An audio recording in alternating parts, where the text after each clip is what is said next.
Hello, everybody. Welcome back to Cantina MX Football Podcast, episode 424. I'm your host, Jaime Landeros. Boy, do we have a lot of upset people over the 2-0 defeat on Sunday in the Nations League final. Someone called the wambulance. We're going to be talking about that tonight, now that we've had a couple days to let it marinate, let it sit. Hopefully, we'll have some good discussion tonight on Twitter Spaces and, of course, my loyal fan base on YouTube.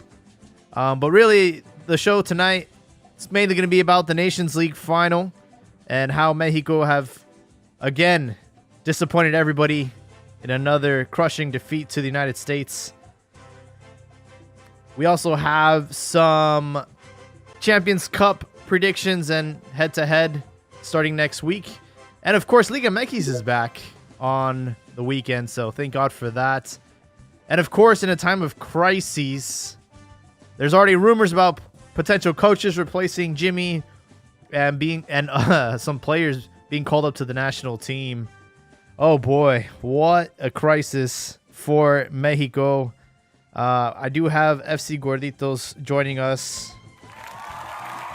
Thanks for hopping on, man. How you feeling? How you taking this defeat? Ya se me quitó. Yeah, I put myself some, ¿cómo se llama? Neosporin. I'm starting to feel better now.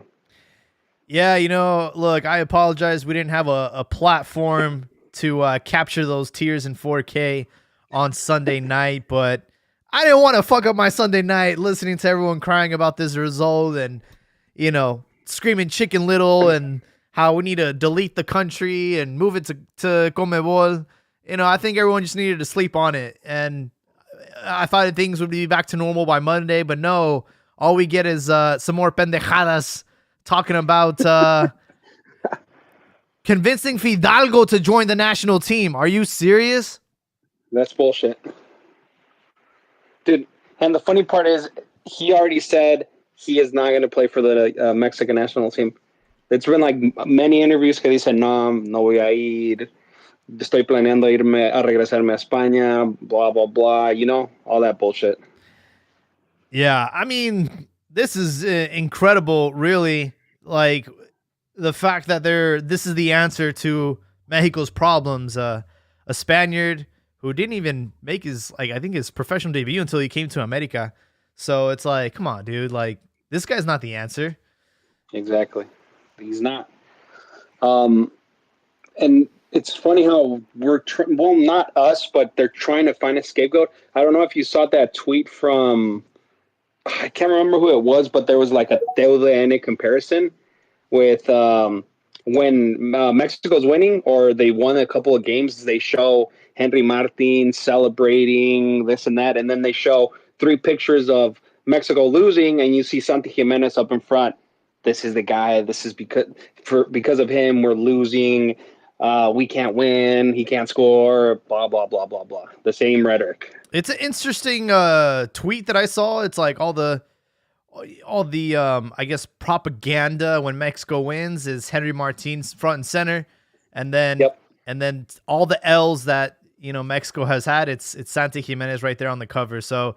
I don't know, man. I don't know how deep this rabbit hole holds with Televisa. I don't know how many strings they're pulling. I don't know if Jimmy Lozano is a puppet. There's just like always this conspiracy theory when shit goes wrong. But what I can tell you is, or let me ask you, like, did you think it was a mistake to have Henry Martin as a starter against the United States? For me, it wasn't, because he was doing a good job in the Panama game. Like, estaba jalando marcas, getting... se estaba encontrando bien with Quiñones. Did you see that back and forth that they were touching, blah, blah, blah? I didn't think it was a mistake.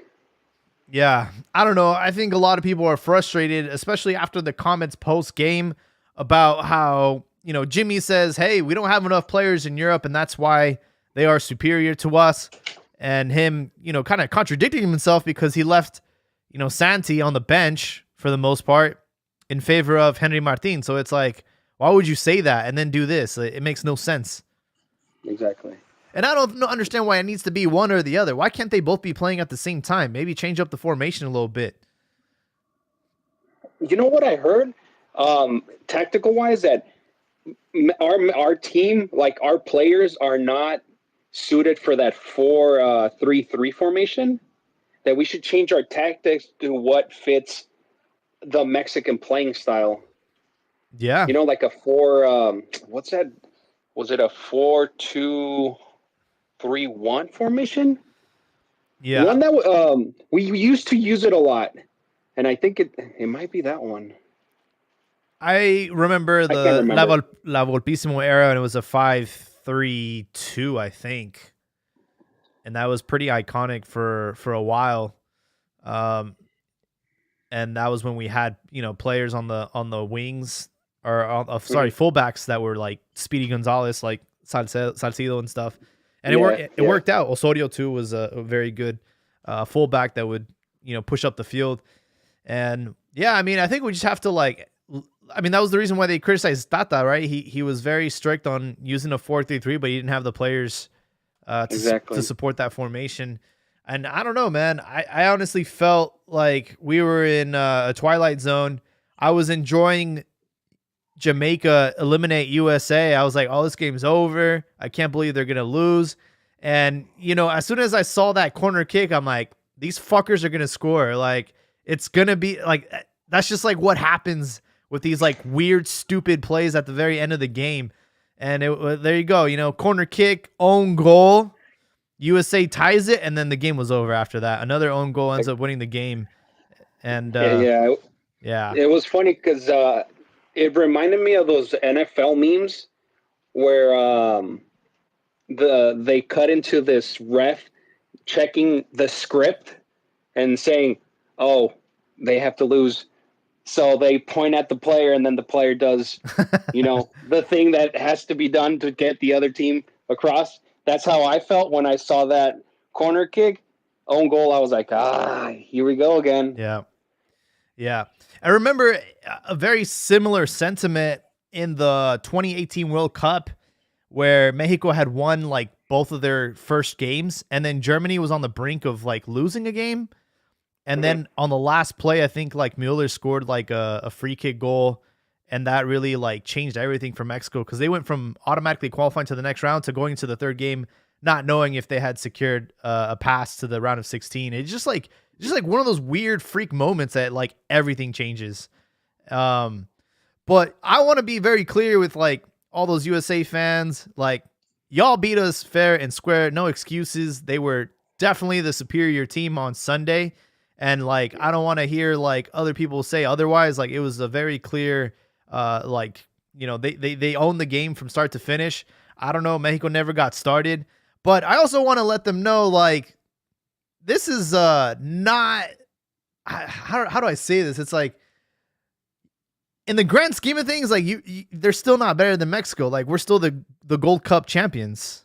So Exactly. I know they're trying to build this cup up, this Nations League, like it's a big fucking deal, but it really isn't. Like there's no prestige under it. Yeah, they've won it 3 times in a row, but what does that mean? What do you get with that? Absolutely nothing, dude. Like Exactly. They're. I like. It's funny how they say we're the kings of CONCACAF now, or USA. They're saying, "Oh, we're the kings of CONCACAF because we have 3 Nations League in a row." But their real test is going to be Copa America with higher level players and teams. Because I don't know if you've noticed that every time they play like outside USA with a stronger or same level team, they always play really bad and then end up losing or tying. Because there's a I don't know if you've listened to Caught Offside. no. Yeah, uh, they used to be a podcast from ESPN. They get into details about the U.S. national team, and they really dig into the how USA plays good in the CONCACAF. But then when they go outside their comfort zone, they're just terrible, even though they have really good players. So I'm just thinking Copa America is going to be their real testing grounds, and hopefully for us, Mexico, we can show them that the Nations League wasn't a reflection of what we can do. Yeah, for sure. And look, for those new to Cantina, welcome. We create this space so you guys can speak up. So feel free to request to speak. We'll put you on because we want to hear both sides of the story. I don't really want to focus too much on the men's national team, the U.S. Good for them. Whatever helps them sleep at night. Thinking that they're the kings of CONCACAF. Last time I checked, though, Mexico has 9 gold cups to United States 7, and we are currently the reigning champions of that. Doesn't mean much outside of CONCACAF, but if you're gonna start calling yourselves the kings, you have to. The numbers have to prove it. And when it comes to Copa America, that's gonna be the true test for both sides. Yes, I think everyone after this defeat is trying to get Jimmy out of the national team. And I'm like, dude, we just keep doing this. Coca didn't last, and they kept bitching about we need to have a Mexican at the helm. We're tired of all these foreign coaches and they're imposing their ways. Like, we need someone from within that's been on the national team before, that plays with young players. And there you go, Jimmy Lozano. And now we're already trying to get rid of him. It's like, dude, you need to have some kind of consistency. It's like, you can't just rip out try to fire him and just start this whole process over. But I do think that Copa America will be the equalizer for everybody. I think that's where we're going to see how we truly stack up to the rest of, I guess, the world, not the world, but at least in the Americas. And it's a good test. Yeah, it is going to be a good test. And to be honest, I hope they keep the process, because we can't keep doing this, that when Mexico loses, it's Jimmy's fault or it's the coach's fault. It's like, let's keep the process going, get the good parts, work on the bad parts, keep a consistent coach. Was it Germany? Remember, Germany was having not having a really good time with Joachim Low. This is before they won the World Cup in 14. They kept them for it was almost 8 years, I believe, right? They kept consistently having a coach, know each player. They knew their playing style. Just keep a consistent coach. That's all that I'm asking for Mexico to do. Keep a consistent coach. Yeah, I mean, he was the national team coach from 2006 all the way to 2021. See? Yeah. And then it's been a kind of a shit show ever since. Yeah, after the World Cup, right? After 2014, it went peaks and valleys, and then it just went downhill. Yeah, they replaced him with that one dude, Tuchel, right? Hansi Flick. Hansi Flick? Yeah, because he had that freak performance with Bayern Munich, won every single title, and they're like, oh, let's make him the coach, and then the team just was not feeling him, and yeah, they haven't been performing well ever since. Real quick, I'm gonna go to the comments. I want to call out Joel. He said he is happy to have Ochoa on goal, yet he was responsible for both goals. And he also said it's okay to lose, can't expect to win. Joel, you've been summoned. They want to hear your your hot takes from not yesterday's, but Sunday's game in the Nations League. We'll see if he can mic up soon. But yeah, dude, Ochoa, it's easy to blame him. I will say he had a couple of decent saves leading up to the 2 goals that he conceded, the long distance shots that have always been his weakness. I mean, I remember Guardado scoring one of those on him early in his career, and he never really fixed that, I guess. Never really worked that. To be honest, I think they're making the Memo Ochoa the scapegoat of this. That first goal, as a non-professional goalie, I can say that was a difficult shot. If you see that angle, they showed that they were blocking his view. You can actually see him turn and try to get a vision of the ball. On the second one, well, yeah, I don't know. I don't want to blame him. I don't want to blame him, but it's just he wasn't having it. Hey, cuando dicen portero, suerte del portero, he didn't have it that day with those 2 shots.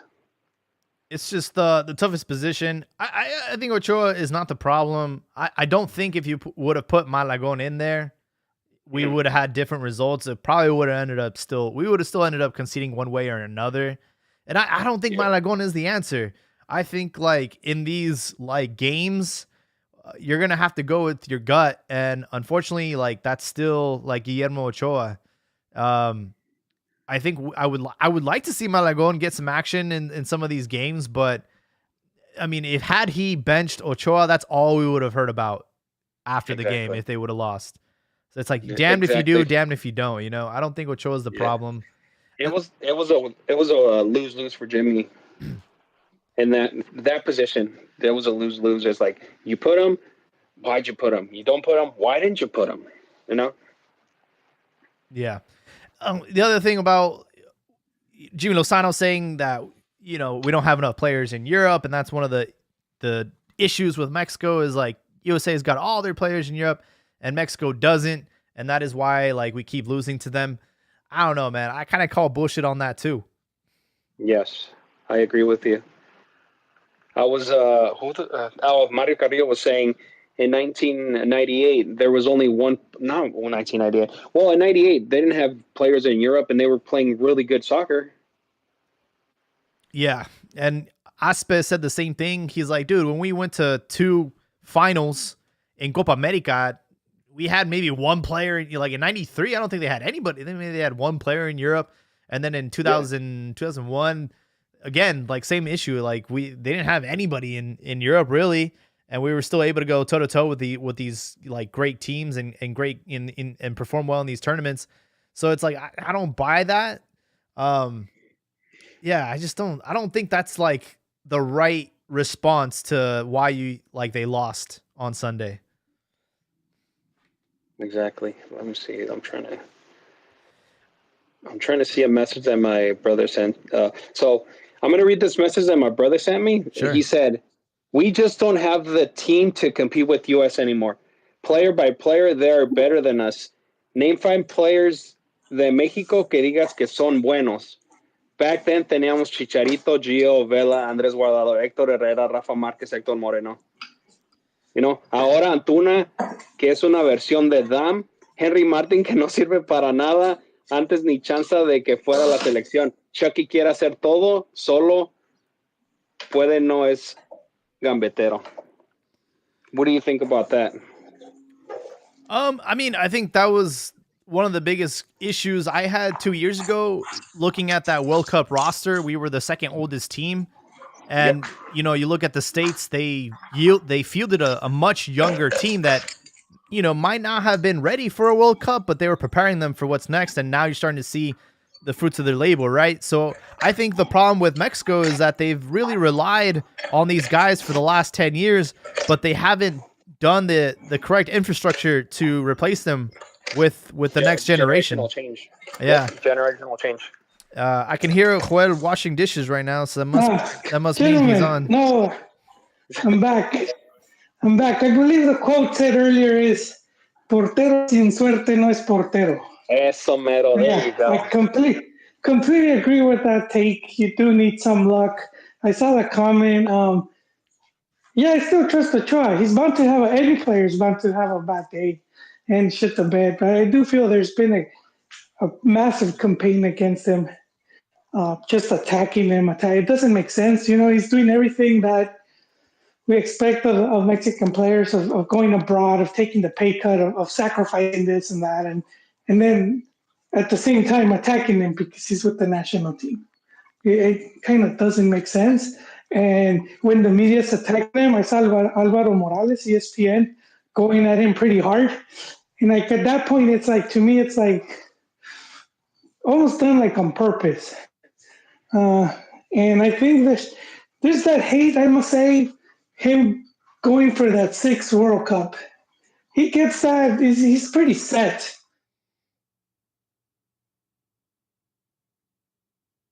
Oh, As far as like we were talking about in the last pod, he could just be that FIFA guest.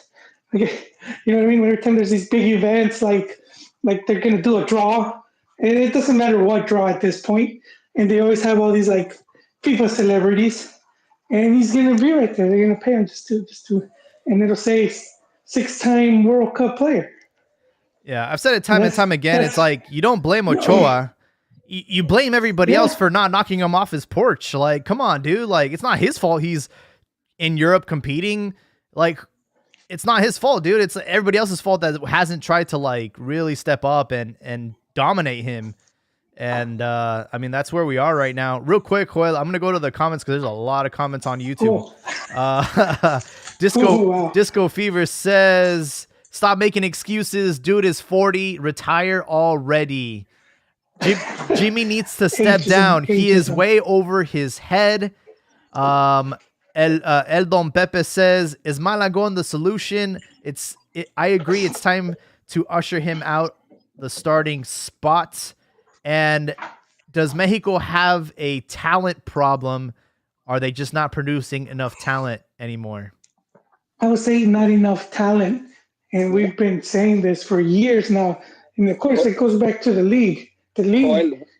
Would you say they're not following up with the talent that we do have, and they just let it go to waste? Yeah, it's that, and not enough space. I listened to one of the other shows, and Borghetti was actually I think he was hitting it in the nail in the head, and one of the other guys kept saying other stuff, and it was like you could tell Borghetti getting frustrated.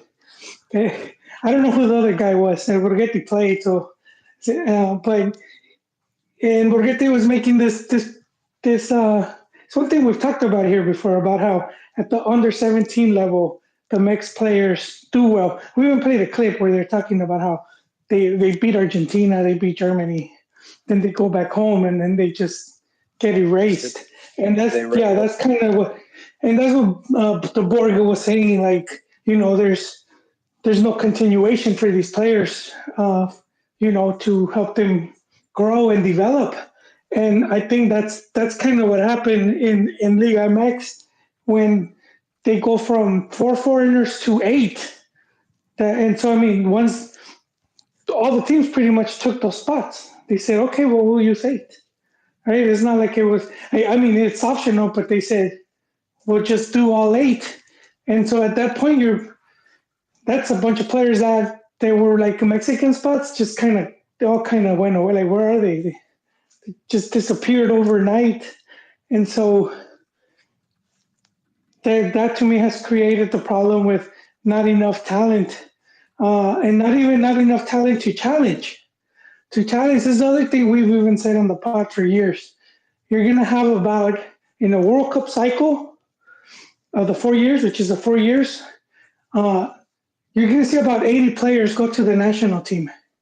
80 players. So if you look at Liga MX, it's like 120 players. That's almost every player there. So your chances of getting called up is pretty good chance. Even if it's just a Molero. And before you had to earn that call up. It was a big deal to get called up. It's not that much of a big deal now. Now there's not that much competition. There's like 3 other guys trying to take your spot. We were talking about the other day about the under 20 result that they beat Argentina. 20. Yeah, that they beat, and they were saying, well, those were the reserves. Yeah, but do you think those guys? You don't think they're going balls to the wall because they're trying to beat those other dudes? Like, those guys weren't taking it as a molero or as a meaningless game. To them, that's like they're trying to beat out those other dudes. Yeah, and yesterday, the under 23 Mexico beat Argentina 3-0, and it was like, it was 2-0. The third goal, though, was like, all right, this is like a big fuck you. And they ended up fighting, during the game. And, people said, oh, well, they played each other twice, and they lost the first one 4-2 and then sent everybody home. Like, dude, it doesn't matter. Like, game's a game, dude, and those are going to be valuable experiences down the road. But I'm more excited about like what's coming up than what's on the senior team right now. Well, and then for them, it's not just the game; they're representing the national team. For them, it's a big deal, dude. He's like, "There's nothing to be excited about." No, I'm not trying to be I'm not trying to be pessimistic, but the thing about it is, I mean, Mexico. Let's just be honest. Since Osorio, since Osorio, and I wasn't a big fan of him per se, but since Osorio, the Mexican team has not functioned at all. They can't counter. They can't play from the back. I mean, every time they try to play from the back, dude, they're exposed. It's like they don't know how to do it anymore. And that was, I mean, they always knew how to do that. You know, even before La Volpe, La Volpina? even before that. Hey, Soccer, is this a formation development issue? Because, like you said, now they can't play from the back, but they used to play from the back. Are they not teaching this anymore? I don't think. Look, I forget. You know, whether you liked Osorio, whether you liked La Volpe, whether you liked La Puente. You know, at least those coaches had a philosophy of how they were going to play, and they made it known to their players. Whether you liked it or not, that's a different story, right? But it's like right now with Jimmy, with Tata, with what's his name, what's his name, the one before him, the Coca, and stuff like. They're lost. They don't know how to play from the back, and that's fine. If you don't want to play from the back, you can play the cat and mouse game. But if you're gonna counter, and if you're gonna commit to the counter, you do it, but you have to do it fast. And it's like, and that's one of the things that infuriates me is if they're gonna counter, it's like boom, they go on a fast break, and then they stop and they wait for everybody to basically to get in position, and that's like that defeats the entire purpose. And I made a couple comments during the game. Do you think that's a coaching thing? Because that is coaching, but as I tweeted, this goes far beyond a manager. This goes far beyond a roster. I mean, the comment that Guardado made earlier in the week, I've said that for a couple of years now, and I wholeheartedly agree with what he's saying. That he said that when the U.S. finally catches up and beats us, they're going to kick us to the curb, and they're going to do their own thing, and we're basically there. They change federation. They can't say we want to play Mex no more. Well, but here's the thing: this is a federation problem. This is a complete federation problem because it's not like we have Jack Warner and Chuck Blazer basically trying to, basically out to get us. Now these are self-inflicted wounds. I mean, in 2011, it wasn't us that said no, we're not going to do the Copa America. No, that was Jack Warner and those guys basically say no, you guys can't send your 18 because you got to give CONCACAF, your 18. No, and then like in 2000, 2008 or whatever, when they said no, you can't participate in Copa Sudamericana. You got to give preference to the Conca champions. I said now these are self-inflicted wounds. They're begging us to go back, and what do? They bend over and they basically and they let the U.S. soccer, some CONCACAF basically dictate terms now. That's insane. That's insane. Mexico, we don't know how good we are yet because what? Because we don't have any tournaments to really measure and gauge where we're at. Champions League, the CONCACAF Champions League, we've won it 30 something, in the last 30 years we've won it 25 times. It's not like that. It's not like that tournament is a showcase for players, for Liga MX players to go to Europe. Nuh-uh. I mean, if you really think about it, in 1998 was the first year that Liga MX was in Copa Libertadores. By 2000, we were hitting the semifinals, and after that, that's when you started seeing Mexican players go abroad. It started with Cuauhtemoc, then Palencia, and then little by little, and then the Confederations Cup in 2005, and you started to see more players, go to Europe. But that was because of there was also Bosman ruling, so all those spaces for foreigners opened up. So it was like I feel it would have happened. I feel it would have happened even without those tournaments because the U.S. was sending players to Europe and they didn't even have MLS. No, they were sending players from college. What you guys are saying about earlier, I also don't buy what Jimmy said about they got more players in Europe. That's always been the case. Even Trinidad and Tobago, even Jamaica. I mean, you go to, like, for example, if you go to like planetworldcup.com and you look at the rosters, you can see the rosters from back from basically what every World Cup, and you're always going to see like 94, 98. The U.S. had like half their players were playing in Europe, in 94, Yeah, in and 98. they also had that same thing where they would bring in players they were born in Europe but had American parents. Do you remember those? What were those They're, guys? they're, they're always going to Mason have and that. Wagner, or like Yeah, I think they're always going to have that advantage. But the thing is, you, I don't think that that Europe should be, we should rely on Europe to develop players. That should be the part of the domestic program. I'm not saying that Liga MX that should be their primary goal, which it shouldn't, because I mean technically it's a business and they wanted to put the best product out there, but it serves their purpose to basically develop good players. And to develop good players, they need, one thing that I always did agree with, with Osorio, was that you have to have your players constantly playing in top competitions. Now, and I said, if we yeah, I can't agree have them with play, that. if we can't have them playing in Europa League, we can't have them playing in Champions League. Well, guess what? Copa Sudamericana and Copa Libertadores, those are damn good tournaments. Yeah, yeah.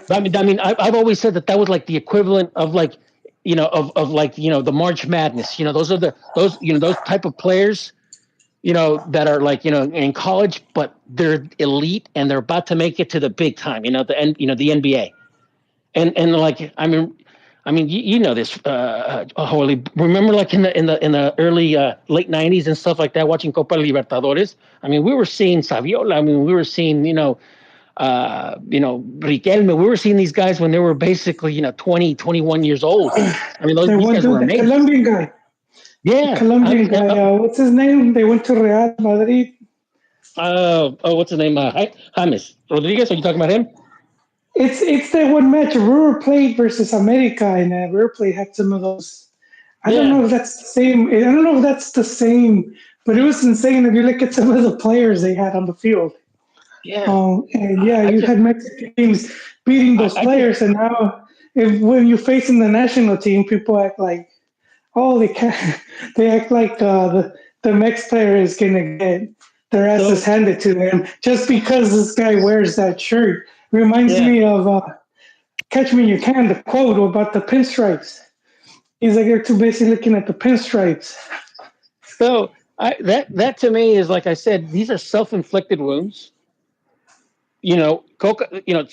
I'm not even mad about losing to the U.S. because honestly, that should not be the gauge there. I mean, they were what, 1 minute away from being eliminated by Jamaica. Outside of the U.S., they've never done anything. So that should not be what we aspire to. And it kind of pisses me off that you have pundits that are like, oh my God, we got to do what the U.S. does now. It's like, really? No. I said, I don't care about the Nations League. I don't care about the Conca champions. I said, that's not what we should be aiming for, striving for. We should be going for Copa Libertadores. But you have to agree, we should be winning these games, though. That's the thing. What's that? We should be winning these games, though.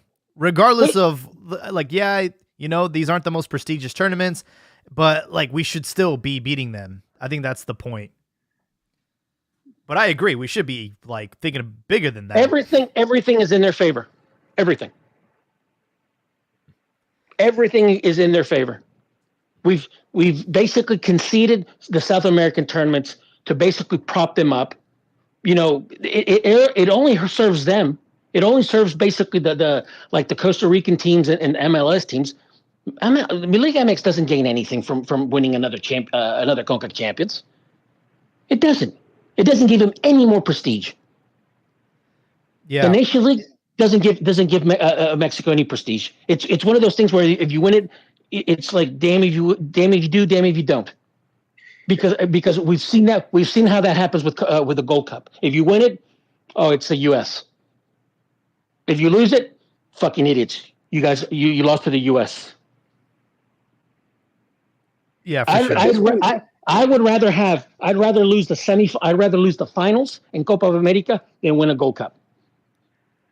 At this point, it seems like playing in the CONCACAF Champions League is just hurting Liga MX instead of helping Liga MX. You're right. I mean, personally, I thought the format that they had before the Champions League, the CONCACAF Champions League, when it was the Cup, where it was basically held, it was basically they didn't have the group stages. It's basically it was like the Central America. It was like they had the UNCAF tournament, like for Central America, and then they had the Caribbean FA Cup or whatever it was called. And then the Mexican, the Liga MX and MLS teams would basically start off in the quarterfinals, and it was basically a knockout tournament, and it lasted for like 3-4 months, something like that, right? Yeah. I mean that to me was perfect because it allowed Liga MX to play Libertadores one half of the calendar and Copa Sudamericana the other half of the calendar. And I mean that to me was just those were just great times. I mean, what was it, 2005, 2006, 2007, the 3 years that Liga MX participates in Copa Sudamericana, we're finalists in every one of those 3 years, and that's when that's basically when Blazer and what's his name, Chuck, was it Warner and Blazer. That's basically when they started basically screwing, messing with Liga or FF, the federation.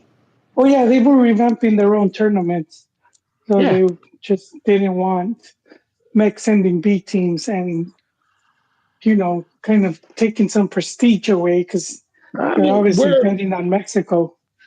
Yeah, that final. When was that final?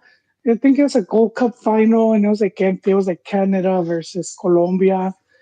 That was in 2000. That was in 2000. Yeah, that was considered considered like a huge failure for Mexico. But I want to bring this back to like the present day today. Coca went on record not too long ago about saying that it's also the attitude of the players and their lack of professionalism. He's right. He's right about complaining about like traveling and not wanting to train and. You think about the limited amount of time that a coach like Jimmy Lozano has with the players. You really are strangers almost every time you come to camp. So you can't even you don't even have enough time to implement your own strategies and your own tactics, I think. No, Coca's right. I mean, he's not the first coach to insinuate this, that the Mexican player lacks to a certain degree professionalism. I think, and I think others have also said this, that social media has also contributed to this lack of professionalism with the Liga MX player and stuff like that. Because what, for example, let's take Chicharito. He's ruined in many ways. He's ruined his legacy. His image, his legacy, via social media. Sometimes it's just better to, shut up, don't say anything, don't plaster yourself all over the place, and that's it, right? And I don't think these players nowadays really understand that, and that's a cultural issue, that's an educational issue. Before, for example, I remember the Chivas player, Omar Bravo, the player that he basically, before Bravo, there was a Chivas player. What's his name? I forget his name. He also played for America. He was, he was a rising star. No, not him. He ended up playing in Guatemala. But anyway, he basically said that when he got to Chivas, the first division and stuff like that, and he was on the national team 23 and stuff like that, and everything was going good for him. And next, everybody's telling him that his shit doesn't stink. Is it Negro Sandoval? No. The name, I'll think of the name, right? But basically, he was supposed to be. Yeah, I know he did. Um, shit, I forget his name, but anyhow, so he basically was saying that there came a point where they thought that he was going to be the next chief, but I don't want to say franchise player, but he was going to be the player Chivas for a couple of years, and that got to his head and stuff like that. And obviously, and he said it himself that coming from a lower Is it social. Angel Reina? No, hold on. Let me go to my computer. Let me try to find his name. Just let him cook, bro. Just keep going, dude. We'll figure out the name later. So he's like, and keep in mind, this is before really like the internet came about, or like like not as you didn't have a lot of access and stuff like that. But it got to his head, and he would show up to practices late, would not practice, would always give the trainers lip and stuff like that, and I mean if that was then. Now with social media, it's like it's compounded the problem more. Yeah, the tables turned because back then, the players didn't have any rights, any like bite of the business. The team got all of that, right? All the sponsorships and money. Like, they talk about like Real Madrid and how like all of their contracts that, it's non-negotiable. Like just by playing for Real Madrid, you're going to get so much like exposure. So like we take a cut of your earnings. But then that whole changed with like the internet and social media, and now players focus about their own self-image and they have their own side deals. And now the players have all the leverage when it comes to negotiating. They have agents, and the teams are kind of left in shambles. So I think that's kind of like what has changed in the last 20 years is like players now have all the power, and all of a sudden getting a call up from the national team is an inconvenience to these fuckers. It seems like they're player influencers now. They're not soccer players. They're more influencers. I mean, you look at Leon Bailey, right? He's one of the best players for Jamaica. Said, fuck it, I'm not going to go. Everything's disorganized for the national team. And I'm just going to focus on my own individual career, right? And it's like, wow, dude, like, yeah, he doesn't give a fuck. And you see that happen. I mean, Carlos Vela did the same thing, right? He gave a big fuck you to Mexico. And it's like, players can do that now. Like, it's no longer an honor to, defend your colors and get a call up for the national. Now it's like, you're going to fuck up my vacation. Like, nah, I'm cool off that,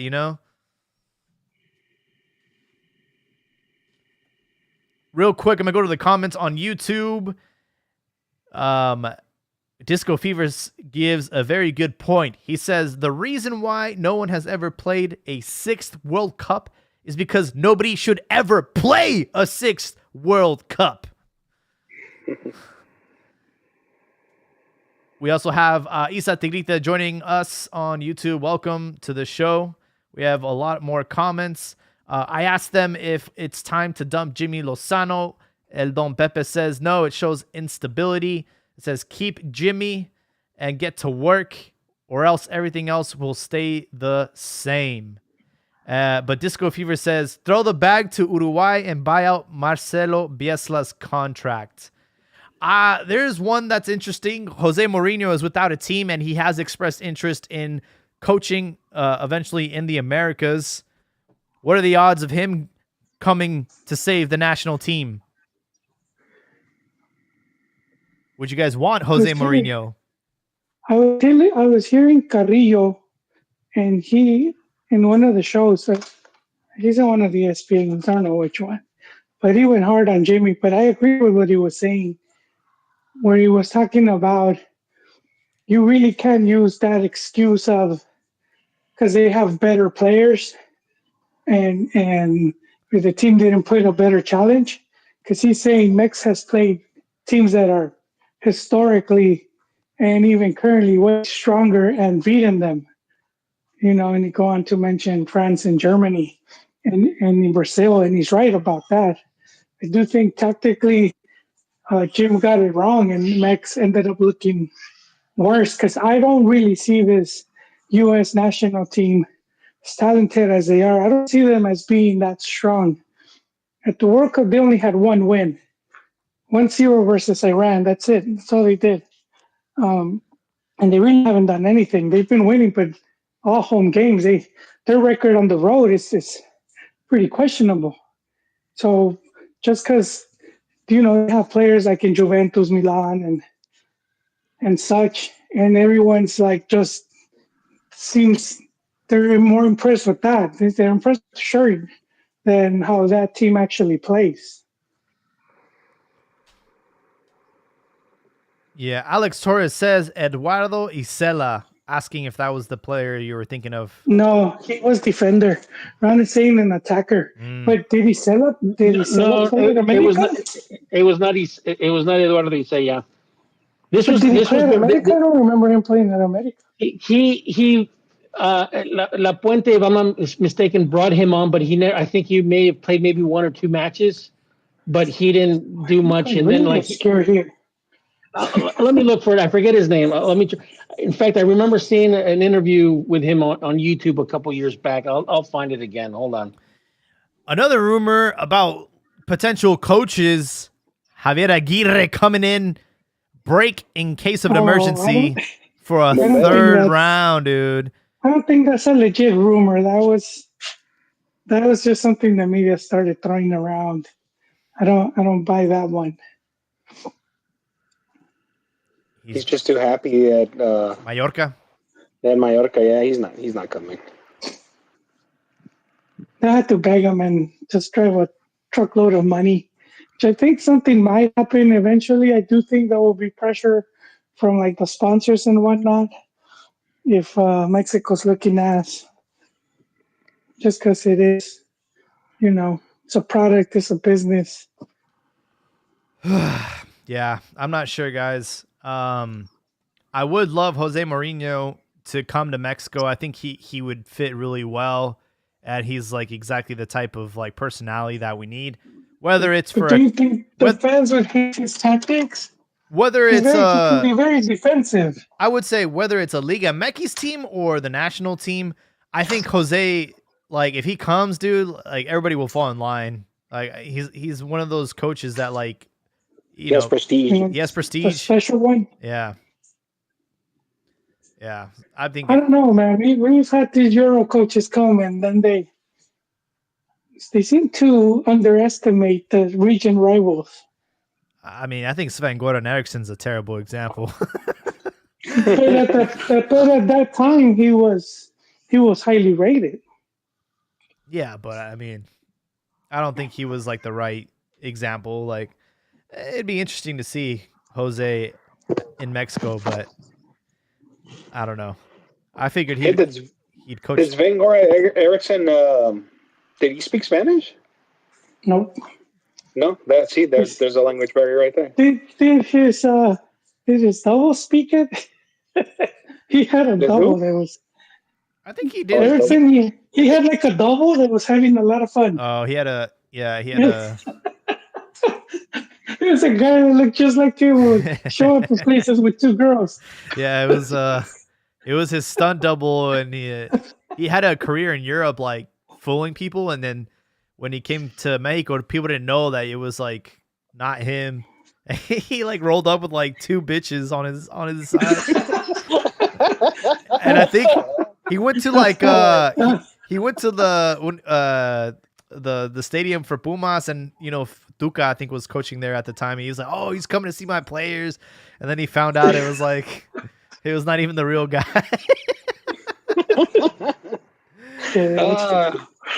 Yeah. I think Almada would be the best coach. Almada from Pachuca. Man, but don't you think they're going to burn him? Like, yeah, I think Almada's a good fit for Mexico, especially because he takes those risks with younger Mexican players. But when he starts losing, ya sabes that media is going to start hounding him. Ay, ¿por qué está haciendo? ¿Que por qué pone este? ¿Que por qué puso a este? And I don't want to burn him, man. Well, Jimmy has until the Copa America to get it straight. Lackluster performance, lackluster, and he's out, man. He's gonna lose all count. That's pretty much Mexico's biggest tournament heading into the World Cup. I think there's gonna be one more. There's gonna be a Gold Cup, but it's gonna be like a boosted Gold Cup. I think they're gonna invite some pretty big teams. kind of make it like a confederaciones type of tournament. Okay. And Wait, yeah, so they're going to invite some that's- European teams too? I think so. For 2025, yeah, for 2025, it's gonna be like a special like cup. Yeah, Okay. yeah. So USA's got host. They're hosting the party for the next 2-3 years. With obviously Copa America this year, then next year they have. I think the Club World Cup is coming too, if I'm not mistaken. Yes. Isn't it in Qatar? I don't think so, dude. No. I think it's USA, coming here. I think. Yeah. Time to expose the people on YouTube. I put a poll, Fidalgo for the national team, and it is an overwhelming yes, 67%. What? Juan, what do you think? Me and Jaime were talking about it earlier. What do you think? If he wants to play, I'll let him play. If he's just getting called up as mercenary, not too keen on that. But a lot of these players end up staying in Mexico and they live there and have kids and family and all that. So I'm never been too nationalistic when it came to the selección. Okay. Just as long as like they're gonna be, they want to rep the country. I just think it's crazy that they're trying to, start this propaganda that they're gonna try and give him the biggest salary in Mexico to convince him to join the national team. See that right there is what already, when they, whoever like puts that info, and that right there is sort of like the backhanded stab. It's like, why not just they're going to try to convince them or play, but it's sort of like now we have to pay them to want to rep the country. And so at that point, it already starts rubbing everyone the wrong way. And he's just being seen as a mercenary. So it's like they're killing this before it even takes off. Alejandro Nava. Oh, man, I forgot about that guy. Yeah, he was one of the upstarts at Chivas. You're right. Around the time he was on the He's supposed to be the next Bravo. Yeah. Yeah. Jose Alejandro Nava? Yeah. I don't remember. There was a few coming out. Well, there was a bunch that were coming out from Chivas. They were had good potential, and then a lot of them fizzled out. Huh. Yeah, but this guy was. Oh, I vaguely remember him. I mean, to end up at America, they weren't gonna pick any scrub. They weren't just. He looks like he's from Guatemala, dude. End up over there. Hey, Ron, is he the guy that was waiting in the interview? He's waiting because the team's gonna go play, and he's waiting for the ride, and it's like a pickup truck, and 4 players. Oh, I remember that. Yeah, I remember that. I was like, man, that brought memories. All right, I want to know what Don Pepe's on, because he says I'm yes on Fidalgo. This is crazy, but not too far fetched to say he might be Mexico's best player. Fidalgo, really? Well, I don't know. That's arguably. Do you think Nava's riding in that pickup, and he's kind of hearing that Argentine guy se quedan en un hotel 5 estrellas? Going through his... Honestly, I don't think right now Mexico has any player with his qualities in Nava's quality? Who's quality? Oh, Fidalgo. Fidalgo's quality. The way he's able to basically kind of slow the game down. Very reminiscent of El Pastor Lozano or Cuauhtémoc Blanco, where those guys are able to basically kind of slow the game down and pass the ball and find the open guy. Right now, I don't think Mexico has that type of player right now. And it kind of shows on the national team, because one of the things that kind of irritates me about Chucky Lozano it's like he only plays fast and super fast. It's like, and that's great if you're going to do nothing but counterattacking, but we're not even doing that properly, you know? No. But that's just my 2 cents on that.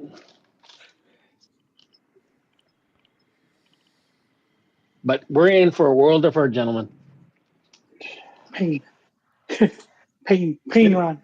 So what? Paid for a while. Oh wow, Disco Fever saying Thiago Volpi for goalkeeper, fuera Ochoa. There's a concerted effort on trying to basically get Ochoa out of there. Like for example, I don't know if you guys follow what's his name, what's his name, Ricardo Salazar. Like I think he's former Televisa. I don't know if he's still with Televisa, where he's like Dato Salazar, the German guy. Aryan blood. Notice how after they exposed them on Cosas de Mamadores. Do you remember that? No, I didn't see that. All right, so basically, when what's his name Beckenbauer passed away, you know, you had what's her name, good-looking girl, a good-looking chick, what's her name, Vanessa. Coffin, whatever. Yeah. She tried to make the death about her. She tried to make the death about her, and she got fucking railed, and she actually had to cancel her. She basically deleted her tweet. But Ricardo Salazar, he's like, you know, a historian / stat, you know, freak about Liga MX, right? But he's like a super like fanatic of the German national team, and he's always sporting their jersey. Oh, that guy that's always wearing the kid, and he says he's like got Iranian blood. That guy? No, German. So basically, human Aryan blood. So they exposed him on Cosas de Mamadores, you know, that website or that Twitter handle. And after that, every time he posts anything about Germany, he won't let anybody respond. But everything else, he'll let people respond to, right? But he has some good tweets, though. By the way, he does. He'll post some historic stuff. So he does. You get laughs, and you also get some good history lessons. Yeah, but the thing about it is sometimes stats for the sake of stats doesn't tell you everything, you know. And it seems like he has a hard on basically making Ochoa look bad. And you know, I'm sorry, but you know, a player that basically debuted at 17 years old has played, you know, started that whole, you know, he has 1,000 conceded goals. I don't see that as a failure, you know. I mean, look at how many games he's played, you know. He's played for good teams. He's played for bad teams. He's played with teams that had no offense. And obviously they were going to basically defend, you know, more and stuff like that. And I think just the criticism and the rage against, you know, Memo right now, I think it's just unwarranted, and it's concern, and I think there's interest in there, because obviously this is you know, this has always happened where certain newspapers, certain, you know, radio stations, certain TV stations in Mexico, they kind of have their favorites, you know. But honestly, if we're basically, you know, if we're saying that we lost the game because of Memo, we're worse than we are. Because honestly, we didn't fucking create shit. No, there was no threat. There was no threat. And one of the things that kind of like really bothers me about this is because for the last 20, 25 years, whatever, it used to be whether we won or lost, Mexico basically was always the one that was, you know, trying to impose their style, and the U.S. would just basically, would just counter, right? Well, yep. The past 3-4 games, it's been the opposite. It's where basically Mexico can't do shit. They don't know what the hell they're doing. They can't play from the back. They can't counter. their lines are so far apart, and they're so, like it's really frustrating. And like for example, I think they've relied on individual performances to get them the results they need, and well, like for example, the really nice goal that what's his name Orbelin scored against Jamaica. Where what's his name, former Monterrey player who's in Europe right now, the tall player, I forget his name. He did really nice pass, over, and basically beat the Jamaican defense, and Orbelin, really nice the way he brought the ball down and then basically lobbed it over the inflicted. That's great, from time to time, but it seems like that's all Jimmy had the team do. Yeah, and it's that's the thing that pissed me off the most about the match on Sunday. It was like the fact that the lineup, like we were dead on arrival with that lineup, like already playing to counter USA. Like, in what world and what universe am I living in where we're going to be secondhand to you? Like, it makes no sense, bro. Yeah. That's what Carrillo was saying. If you're playing like that defensive against the US, like why even show up? You already accepted defeat. Because ultimately you're gonna have to beat better opponents, and you're playing like this. What is that? He convinced me on the anti-Jimmy. Here's the thing. He convinced me. I'm on the. What kind of confidence are you? Jimmy train now. What kind of confidence are you giving to the rest of your team when you tell them, "Yeah, we're gonna play defensively against USA"? Well, early on in the game, I don't know if you guys caught this, where you had Memo basically about to pass the ball to the center backs, right? And they're going to try to play from the back. They thought about it for a couple seconds. They passed it, and then next, long ball. It's like you commit. Either you're going to do it or you don't do it. But they looked so. I mean, when I saw that, I'm like, we're fucked. And I'm sorry, but like I get it. I get it. The U.S. players have players playing in Europe and blah blah blah. But they've always had, Ron, like you just said earlier, they've always had. That's not new. They've always had majority of their squad in Europe. I know. So it's not like I know the media's just been pushing that, making it a big deal, and everyone's buying into it. Well, I mean, it takes away from the real problems. I mean, blaming it on the coaches and blaming it on the players. Yes, they're responsible, but like I said, this goes further than that. This is you're in a system. You're in a system that does not reward success. You're in a system that basically does not incentivize long-term investments. Okay, because you're talking the league now. Yeah, and I tweeted about this. Is that Liga MX should not have all the power in the ecosystem. I mean, I don't. The lower divisions and the amateur sector, they can vote along the same line and still not veto Liga MX. And for example, Liga MX should not have the power to basically pause or eliminate relegation and promotion. They should not have the power. Second division, they didn't even have a say on that. They didn't even. They should not have the power to do that. They should not have the power to basically see if a domestic cup tournament is feasible or not, because all you're doing. Imagine all the independent investors in all the other markets that invested time and money, and now guess what? Yeah, they're fucked. Yeah. And I think that that's where some of the problem lies, but I think ultimately you fix that problem, and you also fix, and I think this is probably one of the biggest things that they need to really address, is that the rising tide lifts all boats. And right now, there's so many factions within Liga MX that they don't know what to, they it's like everybody's pulling a different way, and you see that with the rights, with streaming and stuff like that. It's a mess in Mexico. It's a mess in the U.S. And that I honestly, until that gets fixed, I don't see I don't see the situation in Mexico getting better. But if you're if you're Chivas, why would you want the rest of the league bundled in like for TV rights, for example? Look at the NFL. Look at the NFL. Amazon is going to pay Chivas $20 million to have their exclusive rights.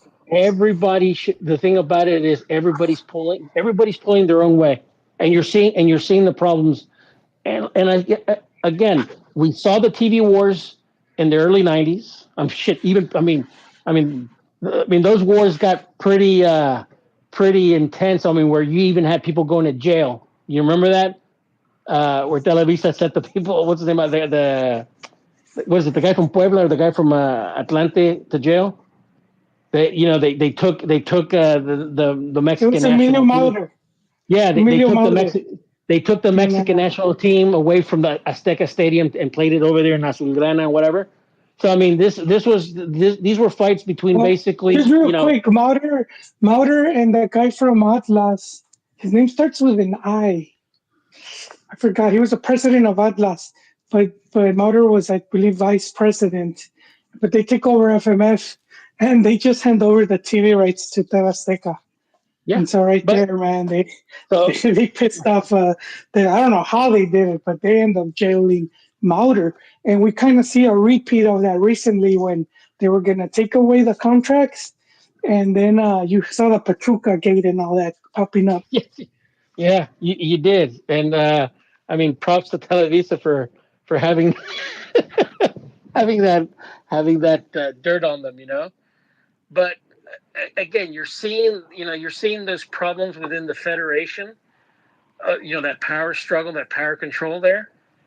And I mean, obviously, they were able to settle it back then, and where basically Televisa and Grupo Televisa and Grupo Salinas, ultimately basically found a solution, And like, for example, one of the things that they were able to come to terms with is, like, for example, every year when they had promotion, in relegation, the team that was recently promoted 1 year would go to Televisa, the other, the following year it would go to TV Azteca. Oh, really? I mean, yeah. And at one point you had, for example, Necaxa that was being transmitted by what's his name, by Azteca. So like I said, I mean, that's also a problem that you're seeing in the federation.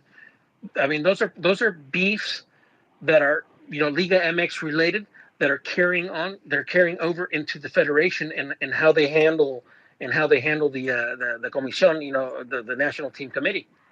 I mean, you get to the point right now where, what's his name, Grupo from Santos, what's his name, Grupo Orlegui. Yeah, Grupo Orlegui and Grupo Pachuca, they don't even talk to each other. I mean, one of the things that I didn't agree with, like when they had Fútbol Picante had Chuy Martinez. I mean, he was basically spilling the beans, and for me, that's a no-no. I mean, dirty laundry. You don't expose dirty laundry. That stays inside. That stays in house. But that's just how fractured and broken, the federation is. They can't even agree on that. Yeah. Real quick, I have some more comments on YouTube with Josue Matias. Thanks for joining us. Watching Mexico, I don't think the gap is as wide as the media tries to make it out to be. But I don't think Jimmy is the guy, because in a game that needed a turnaround, his best shot was to put in Romo. Yeah. I also agree that the media is really like taking advantage of the situation and trying to sell papers, right? Trying to get people to tune into their shows and engage with their posts. I really don't think we're as bad as it, the media makes it out to seem. And I think Copa America will be a huge, humbling experience for everybody, not just Mexico, but for the United States as well, and Canada. But here's the thing: if it's going to be an humbling experience, and we basically shit the bed, okay? How do you fix it? Well, if Mexico basically just screws up royally in Copa America, 3 and out? Well, what do you? I mean, you don't. I think this thing is screwed already. I think, the federation is pulling the strings here, monetary strings, right? As long as Mexico makes money, they do. They play their games in the U.S. It's not about results. It's not about results on the pitch. They're not looking at development of players. And the simplest way I always look at it is look at the youth level success Mexico has, right? There's a disconnect. These younger players, 17, sub 17, I think it is. Correct me if I'm wrong, guys. One of these ages, they won the World Cup. They do well on the international stage. There's something that happens when they graduate to that professional level. Sure, it's a combination. I think there's not enough talent that's being produced. But the Federation has no monetary incentive to want them to do well on the pitch. And as long as they continue to make money, they have these TV deals and they have these deals with stadiums in the U.S., there's going to be no incentive for that. The coach, too, maybe he's in over his head. I heard you guys say that he mentioned that the reason they lost is because they don't have enough players in Europe. That's fucking embarrassing. Number one, as a coach, if you're the coach, you're the fault. You're the fall guy. You should say, hey, look, we lost because it's my fault. If you're going to say, like, hey, we lost because, we don't have enough people in Europe, that doesn't make any sense. I think Mexico's the best performances have been with squads that have had like one or two players in Europe. So I don't buy that. I think that they don't have an identity right now. And to be honest, they're not incentivized, or at least people pulling the strings are not incentivized to want to change that. And it's probably going to be, it's not like an overnight thing for them to be able to do that. So I've heard you guys say not to be the doom and gloom guy, but I don't see how it gets better. Yeah, I think the worst thing that is happening to Mexico, the national team, is the fact that the next World Cup is here, and it's because it won't be as bad as. Hey, we don't just Jaime, really quick. one thing. The success that the youth, that the under 17 and even the Olympic, the under 23, because they won silver or bronze or whatever, and they won the gold in 2012, and then the under 17s, like in the last 6 World Cups, they've made the finals 4 or 5 times or something like that. The success that you saw from that came from a catastrophic failure from the early 2000s, when there was one cycle where the federation did not qualify for the under 17, the under 20, and the Olympics, and basically when TV Azteca and Televisa lost, we're losing revenue for not having those international tournaments. That's when you started to see, the Liga MX, basically forced the teams to start investing more in their youth academies. We'll see. Well, like you skipped something, because the FMF didn't really know what to do, and they sort of shit the bed because they go and hire Hugo Grondona. No, Grondona. Grifa. They bring Grifa to go to the clubs and talk, but they made Hugo Grondona, the son of Humberto Grondona, who was I remember president and FIFA vice. They made him in charge of the whole youth thing. So he was in charge, but then he was owner of Atlante, Burrillo Azcárraga. He funded from his own pocket. He brought in Chucho Ramirez. Yeah. And he created the under 15. And so Grondona didn't have a hand in that. Like, this was like separate. And then Grondona was shitting the bed. So you could see the whole history. He was shitting the bed, and Chucho goes on and he wins the thing. And once they win it, they were like, oh shit, we have something here. And that's when they started just investing more on the Mex youth team. But the Federación originally fucked it up, and then you could go see what happened in Argentina, right? Because Peckerman had won, like, he was just dominating the whole youth. and then Hugo comes in and takes over, and they just turn to shit overnight. They're No, still recovering from that, dude. but the thing about it is missing those 3 tournaments in that cycle. I mean, heads rolled. I mean, that was Yeah, just. I but they still mean, got it. They still got it wrong, dude. It took this other dude, I mean, you they know. not every club. I mean, not every club did well. But the thing about it is, you started to see, teams like Pachuca, like Santos, America, Chivas, start to really work more. Well, but Ron, I remember that they started doing that. Just remember they used to have that tour bus, Yeah, what was it called? Something Aguila. What was it Futuro called? Águila and Chivas, Chivas, Chivas, It they would Cruz go to, Azul, and Chivas did that. Yeah, but no, but they what would I'm go saying into is, your town, dude, and wherever that bus parked, it was almost like the Spud McKenzie commercials. It was no, like a like party with I mean, look, the federation tried different things because of that failure, those failures, right?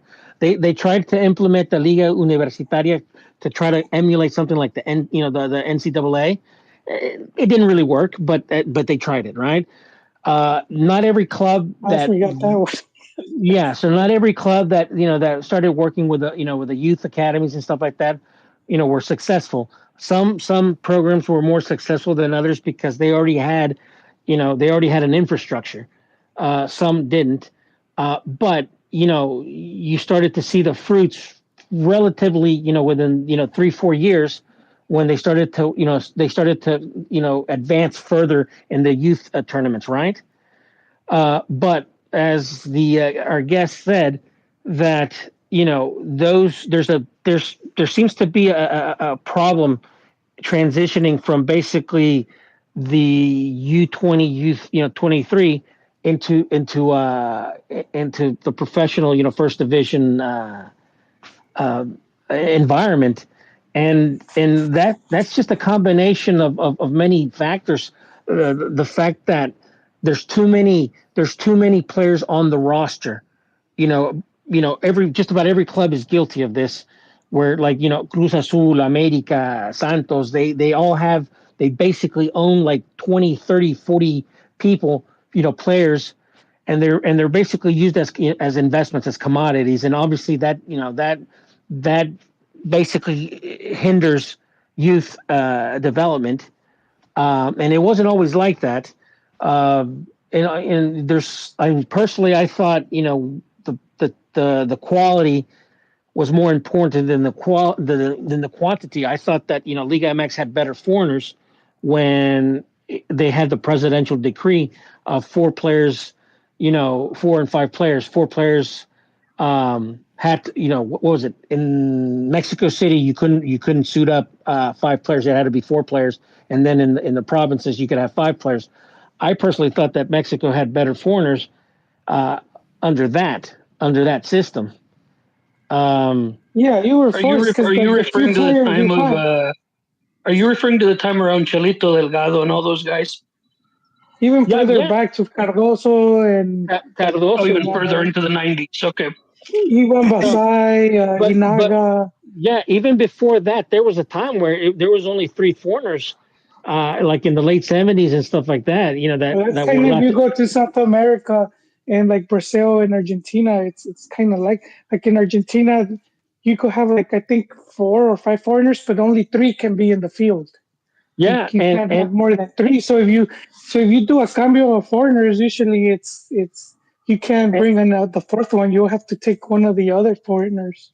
and the scouts that used to go, the scouts that used to go to South America and stuff like that, they were like, I mean, if like, for example, I'll use, what's his name, Roberto de Pino. I don't know if you guys remember him, right? Yeah. When A they brought him Brazilian, up, they was he in he, Atlas? he was an Atlas. I mean, he had a couple good years, Hmm. but the thing about it is when they brought him over, I mean, he was a national team player, Oh wait, and there's was he a in Cruz Azul? Who was the Brazilian that was in Cruz Azul? Is that no, you're talking about Pinheiro. Pinedo? Right, okay, yeah, He was a fantastic player too, but yeah. but the thing about it is, like, the foreigners that they brought, depending, and obviously hay niveles, as what's his name, Chivas, what's his name, the guy who said, Niveles. So I mean, it's he's really an Americanista, like bro. if you were going to bring a Herrera. guy from if you were going to bring a guy from Colombia, if you were going to bring a guy from Ecuador, you were going to bring a guy from Paraguay, it's because at least he was a national team player for the most part. Now, granted, in Argentina, Uruguay, Brazil, since they have just a talent, pool in the depth is big. I mean, at least you wanted them to have, at least, under 20, under 23 national team experience. Those are the type of foreigners that Mexico was, were getting back in the day. Now. Yeah, it was. I Getting, think it's become more difficult too. Again, the Bosman ruling. So Europe being able to have more foreigners, they started just a lo pendejo, just taking as many players, even to the point where they were ransacking the youth teams in South America, where FIFA had to step in and change the rules, and MLS too. They were now buying more players. So I think that's kind of even like made it more difficult, but if at the same time, the whole even promotores the thing going in.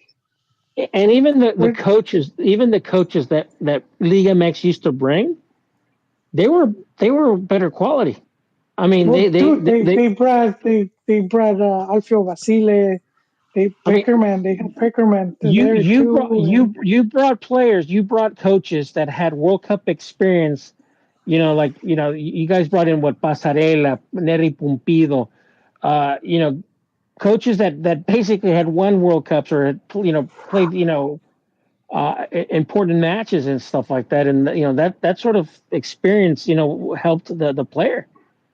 I said, I mean, right now the type of the foreign coaches that we're getting. well, I think I blame it the promoters because before it seems like teams had to scout out players, and like Cardoso, right? He fails in the Swiss league, and it's like they bring him into Mex, and he's a massive talent.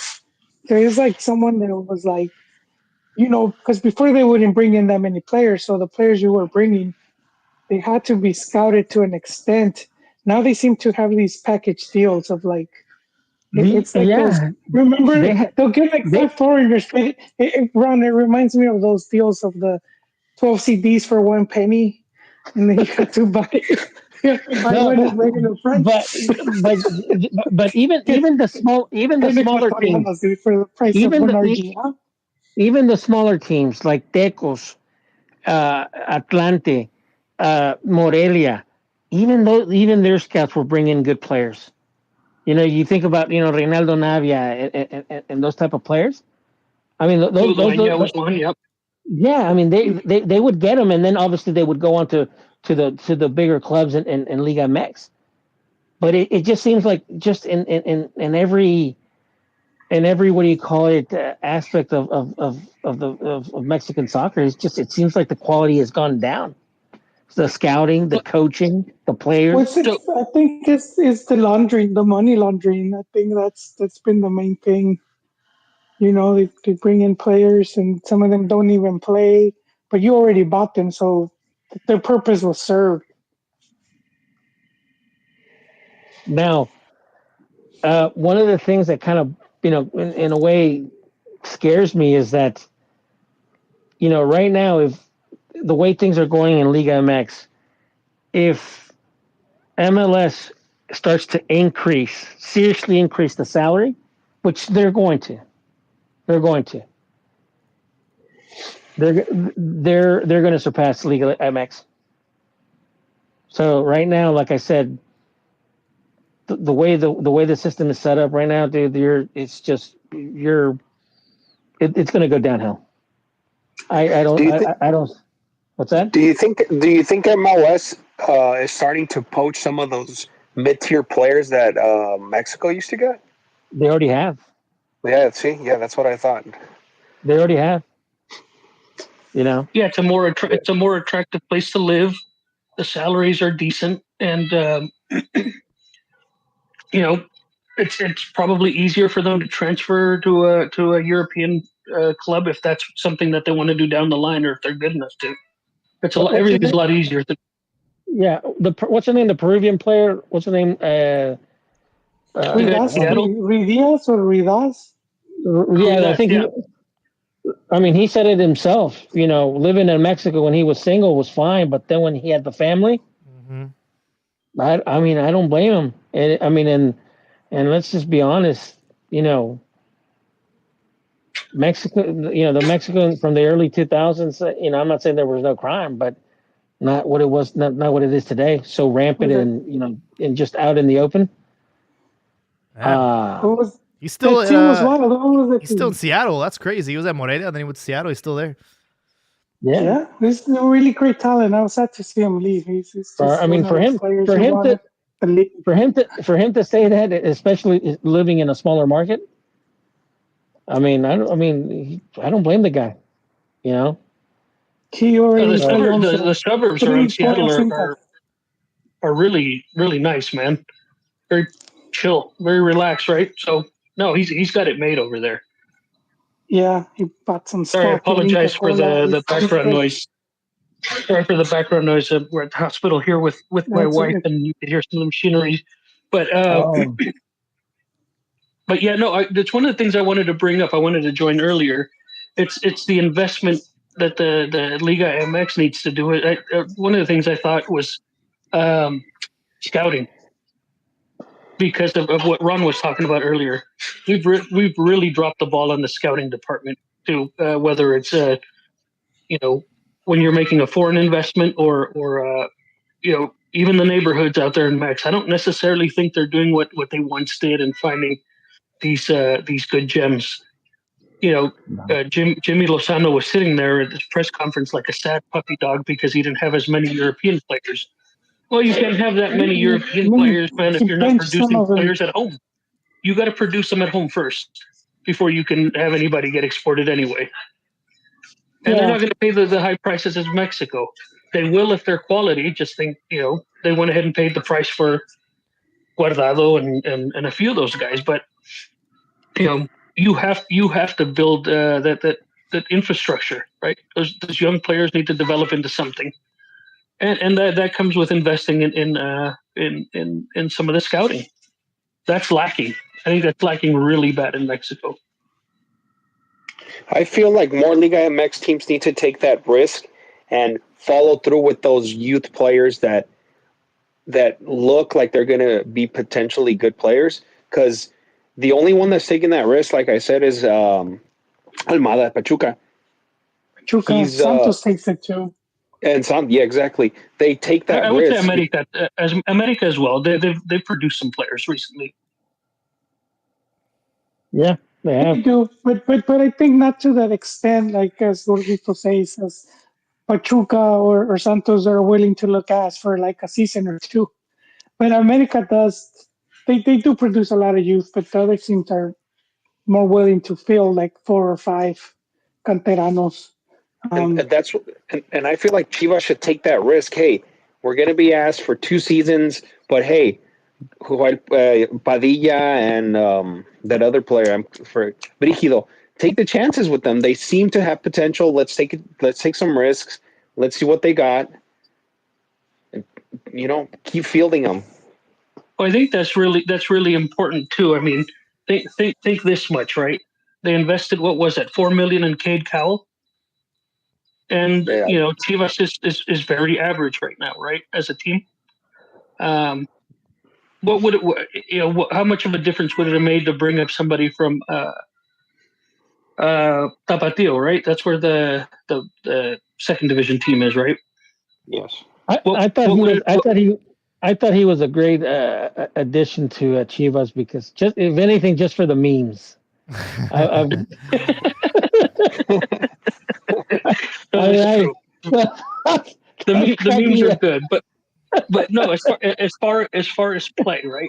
like one of the first memes was where uh, they had what was it the Barcelona players they bought you give to me the like he's trying to translate in English. Oh yeah. I was cracking up for days on that one. Yeah. But no, sorry, no, go ahead. Sorry.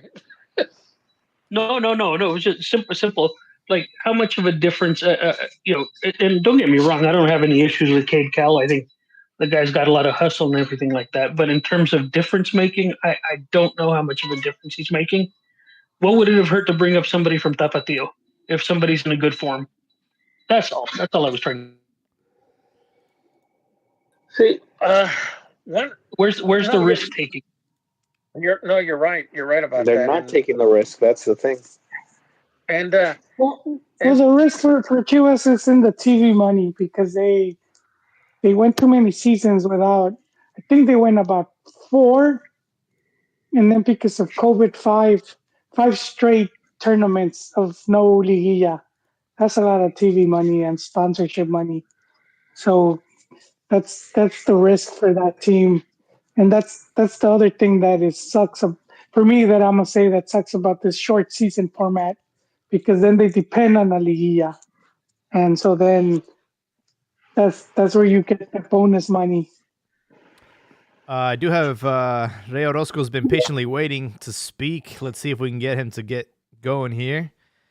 Ray Orozco, how you doing? Thanks for joining. I'm doing good, guys. You guys bring up a lot of great points, to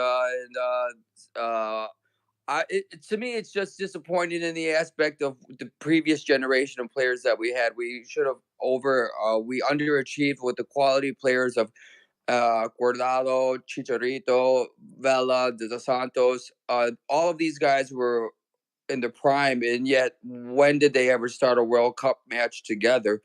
That's kind of a sad thing. And then the ownership will tell you, well, this was what's changed of why did we were able to produce those players then, and why can't we produce them now? I think it's just a down season.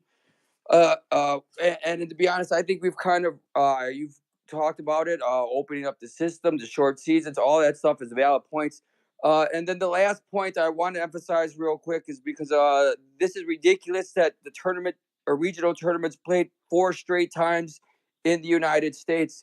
If the U.S. fans are really think they can beat Mexico, demand that their federation stop playing these games and let us host them in Mexico City and see who wins then.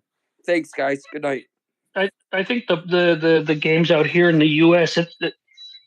The issue is us Chicano guys that go out there and spend the money on it, right? That that brings up a bit of a problem, right? So there's demand for it because some of the folks that have come over here from Mex, and then us Chicanos are paying that premium to go see a team that's not performing. yeah, but I mean, Yeah. at this Playing the point, experience, though, Mikolo. Remember that we were talking about in this chat, and Habibi, he's not here with us, but he pretty much nailed it. Where it's like you kind of want that experience of the tailgate of his madre chanting homophobic slurs and such. So and they can do that. but as long as everybody's paying for it and doing all that, yeah, I mean it's going to be the same thing over and over and over again. I mean, that game was sold out, right? At Cowboy Stadium, over 67,000 people. The numbers don't lie. The revenue doesn't lie. That's why, they unfortunately hosted every year. And I will say though, it's unfair, right? Like we're doing a 3-way hosting of the World Cup. You would hope to see, USA sort of pass the torch to Canada or to, Mexico to host some of these international tournaments. Oh, for Leagues Cup, but I mean they all kind of vote on it. It's like the U.S. has autonomy on that. It's sort of like everyone knows they're going to make more money, so they all agree on it. But if you like Mexico, right, for one of the Gold Cups, they got to play their games I think it was the 03. Got to play all their games at Azteca, and the final held at Azteca. So I think if other countries were, did something similar, which I think they should be, I do think they should do that. Like if you're Honduras, get to play your games in Honduras. I don't know how that would work, with the travel and whatnot. But it is unfair for those other teams like in Central America. They never have that home field advantage. Yeah, I think it's time for Costa Rica to get a chance to host, or time for And yeah, another nation and, to step in. It would change the yeah, dynamic those, and the experience and the atmosphere of the matches. I mean, they've yeah, I built and mean, they have rebuilt and built new stadiums in Panama and Costa Rica and stuff like that. So like co-hosting and stuff like that. But I don't I really don't see much of a difference with this new CONCACAF power leadership as opposed to the other ones. I mean, the other ones were just more cutthroat. You know, they I mean you mean those Chuck guys. Blazer Chuck Blazer and stuff like that. I mean, they didn't like the Mexican Federation or Chuck executive. died, and then Jack got caught up in the whole the No, I mean, corruption and all that. I remember an interview with what's his name, Atlantis guy, Garcia. And he was talking about Blazer, how they just didn't really care for one another. But with this, with the new CONCACAF leadership, you had the guy from Canada, the president, and stuff like that. And it's just like the only difference is that this new leadership, they still exploit Mexico. They still basically exploit the MFF, but they just do it with a smile. That's really the only difference. Mexico is basically powerless. Are you saying they took Mexico's green notebook around? Yes, they have. They're like Peach, Pichichi said, we're fucking serving Arnold Palmers to them. That's the reference from the other guys. Wee, going in there serving Arnold Palmers. That's what Mexico has become, dude. We need to get Pichichi to post that GIF, to that video. So, in what instances when FMS says, "Get back here and fuck my wife"? Christina? Is that what you guys are worried when the U.S. gets started feeding Mex? Yeah, I mean that's what Mexico. Mexico, the Federation has been emasculated, dude. They have no power. That's kind of brutal, dude. They're hosting the third World Cup. Come on, dude. But at what cost? Not hosting one at all? There's no stadiums to host one by themselves. If the Federation did not bend over to Canada and to the U.S. for this World Cup, do you really think that they would have taken serious the puto chant? No, they wouldn't. I mean, just everything. I mean, basically, the Federation they put their eggs in one basket. Thinking that they're going to get more scrap. With the whole World Cup alliance and stuff like that, but they're no longer participating in South American tournaments because what they're doing, the Leagues Cup, they're doing Campeones Cup, they're doing the Nations League, they're doing all these tournaments that have no value, no sporting value, but it's generating money. But they're making more money for everyone. I mean, I get that. Mostly for the U.S. But mostly for the CONCACAF, mostly for the U.S. Well, yeah, the U.S. as hosts, yeah, the federation gets more. And in a way that kind of bothers me because, I mean, let's be honest about this. I mean, it was the Liga MX owners going, and we're talking about going back 50, 60, 70 years. They're the ones that established, they are the ones that started basically laying the foundation for these games and stuff like that, to profit. I mean, like, Atlas, when Atlas won the championship back in 51, they played exhibitions in California, and they were able to attract, teams like Manchester, United. I mean, so you had the Liga MX owners had the foresight to basically play games in the U.S. when soccer was really in when the U.S. didn't really have professional teams. And basically, they laid all the groundwork, they laid all the foundation, and then someone else right now is basically just reaping the rewards. That kind of bothers me. But I get it. Hey, I get it. It's the FIFA rules are very clear. The USSF rules are very clear. So, I mean, the house is supposed to get a cut. That's just how it is. But they're getting more than a cut. They're basically setting terms. They're dictating terms, and they're doing whatever they want. And Liga MX is basically just bending over. They're bending over and because they want to. They want to play here. They don't have to. Well, I wouldn't exactly say they don't have to because they do make a good amount of money. And then they have a massive TV market here, so you still kind of have to promote your product. No, but here's the thing: if Mexico, and they would have to take some losses, but if Mexico were a World Cup champion, okay, they could play anywhere in the world and dictate terms and get the money that they want. If they were Brazil, if they were Argentina, they wouldn't have to depend on the U.S. market because they would be able to basically demand anything that they wanted anywhere in the world. Well, I mean, if the Mex economy continues to grow, but they're expecting it to grow in the next 30 years, then they won't depend on it. So in 30 years, Rod, you're going to stop seeing these games. They won't need to come over here. No, but they're still going to be. I mean, right now the way it is, they're serving Arnold Palmers. That's what they're doing. Well, it's a 30-year wait, Ron. It's 20 years at best. No, I just like I said, I don't see a way out right now. Well, that's the economy of Mexico's economy grows.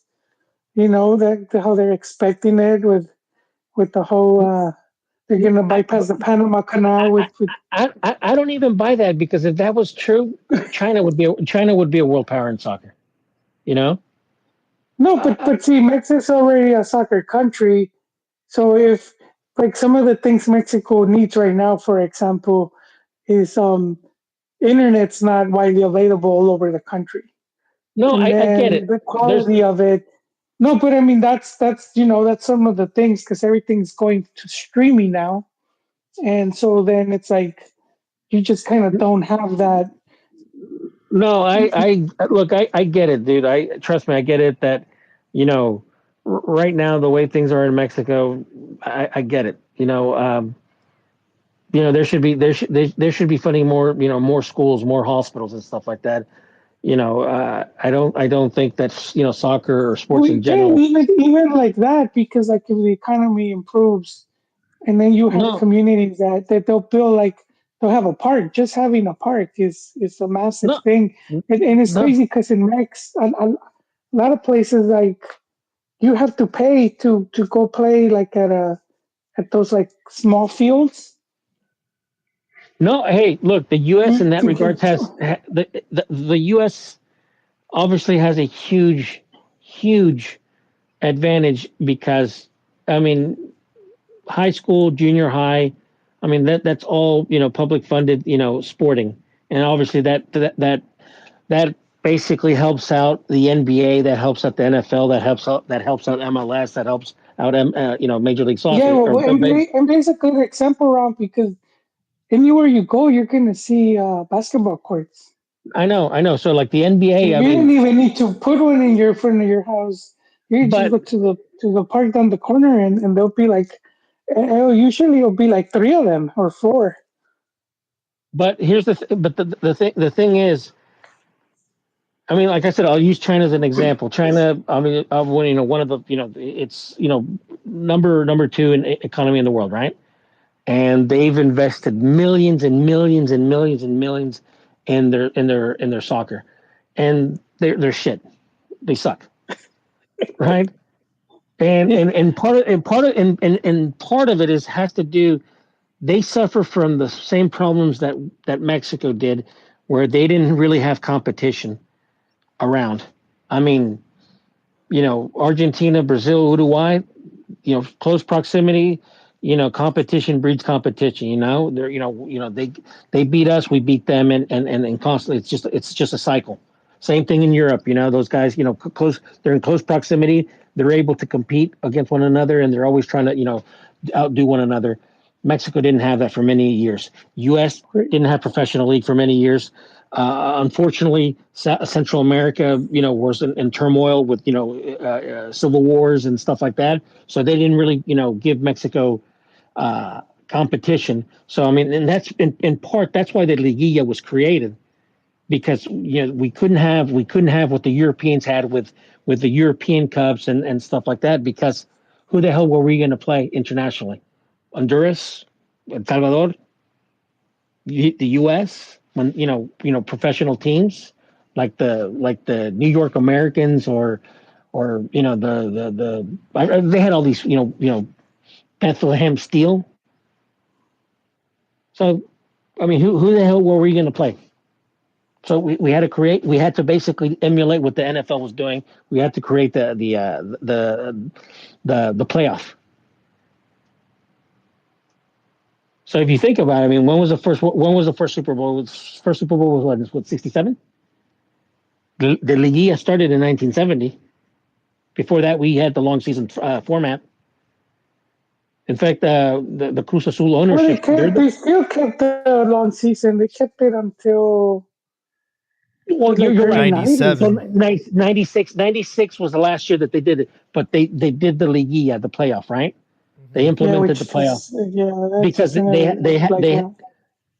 mean that they had to do something that was appropriate for our environment, and that's what I'm saying is that China is basically in many ways kind of similar to Mexico, is that there's no really strong competition around for them other than Japan and Korea, But but it's also like the culture and all that, and Mex has enough of it where they could thrive more, even with just the teams they have now. If there was more money, like there's more in sponsorships, there's more in everything, where teams are able to like if Chivas was making more money, right, from TV deals and sponsors and all that, they could at least keep, like when they had their strong team, they would be able to afford to keep it. So like I'm not expecting like for the league to become like a top three world, but at least way more competitive in the sense that teams can afford to keep their strong teams longer. Like you don't have like Pachuca that they have to hit the reset button every 2 years because they wouldn't be able to. They can't afford to keep their best players. If the U.S. was committed, like Major League Soccer was committed in retaining their best players and attracting, top players from South America and Europe, and Liga MX did the same, they could easily be, MLS and Liga MX could be easily one of the top leagues in the world. I think that's their goal, though. I do think it's their goal. I know they're not doing it, but they've been losing money. But I do think it's their goal. They said that that's their goal, but when they like, for example, they were when they sold Pepe to that, what is it, that Bush League team in Germany or whatever. This is supposed to be one of your top. This is supposed to be one of your top prospects. I don't think they have much choice. Like it's not like I don't think they have. No, they would just leave. But that's why I think Guardado is right. In his comment that he said earlier in the week, is that the MLS is sending players to Europe. They're getting good play. They're sending players to Europe, and so they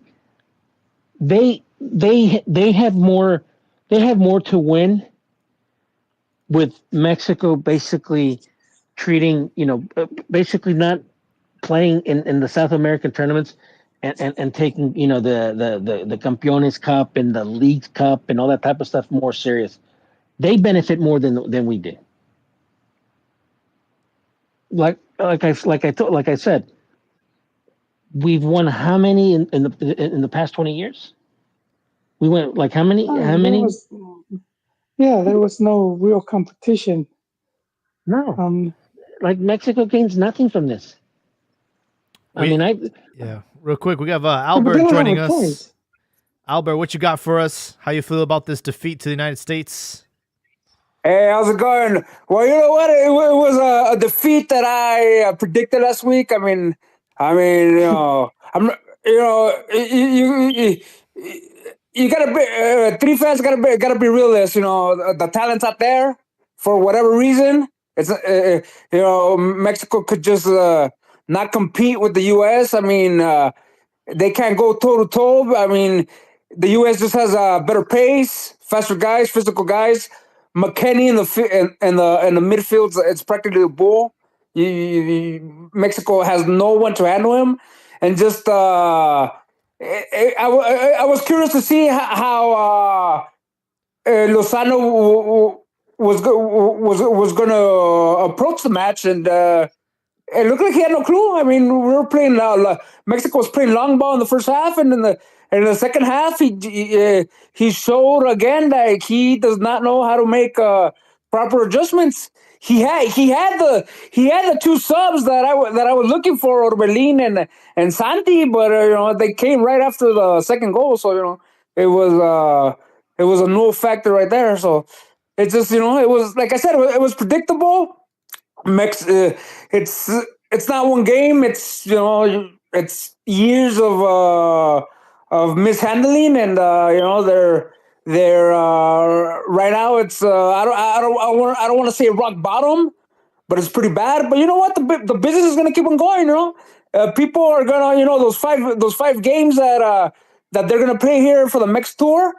People are gonna go. I mean, people go for the party and that.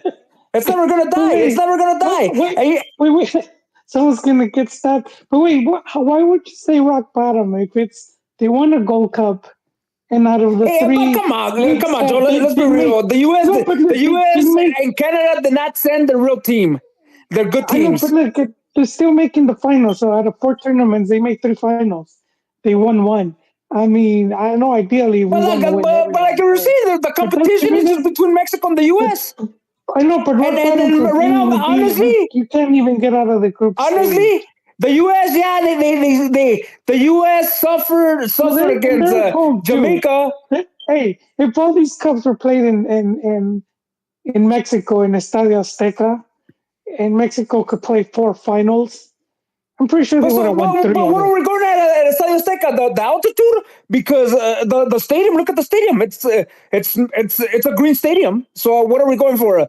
The altitude to be our ally? Just having that home field advantage, you know. But el Azteca ya no pesa. El Azteca ya no pesa. The Europeans, not Europeans. We need that 12. That midday game with exactly. Take them at 12 o'clock. Like what was it that 2009 qualifier? They took them at 12 o'clock in the middle of a smog, and hey, they got the result. and bring back the bubuzuelas. What were they called? Mexico needs something. They will shake something up. They took that from us, and they. What were they called? Just trompetas? What were they? It was trompetas. Yeah, las trompetas. Brr, the buzzing sound. They stopped using them. Like, what happened, dude? Like, it's all of a sudden, it was like they just sent them to South Africa or something, and then you don't really hear them anymore. It's the generational shift. You know, everybody's on their phone. They're just worried about their phones now. Not even the matracas no more. Those would be dangerous now. Those things are huge. Hey, did you ever see? It was like 4 feet long, and they were just wailing them. And I'm surprised nobody got whacked. I remember those things. Those were. I remember the first time I saw one, I was scared for my life, bro. You get into swinging that shit behind you. You get into a fight. Oh, you're fucked. Albert, how do you feel about the rumors of Hidalgo being brought in as an emergency to get naturalized and become the highest paid player in Liga MX, does he solve any issues with the national team, or does he add more problems to the problems? Look, I commented on a post earlier today saying that Fidalgo's not the solution. You need to worry you need to focus on young players. Look at the U.S. The U.S. has been working on this project way before the debacle in 2018. Pulisic was part of that team. So what's the name? So focusing on youth players. It's a long-term thing. So Hey, so it's what not have going you to fix done anything for besides 2000. beat Mexico, though, man? Huh? I keep hearing all this U.S. praise, but what have they done besides beat Mexico?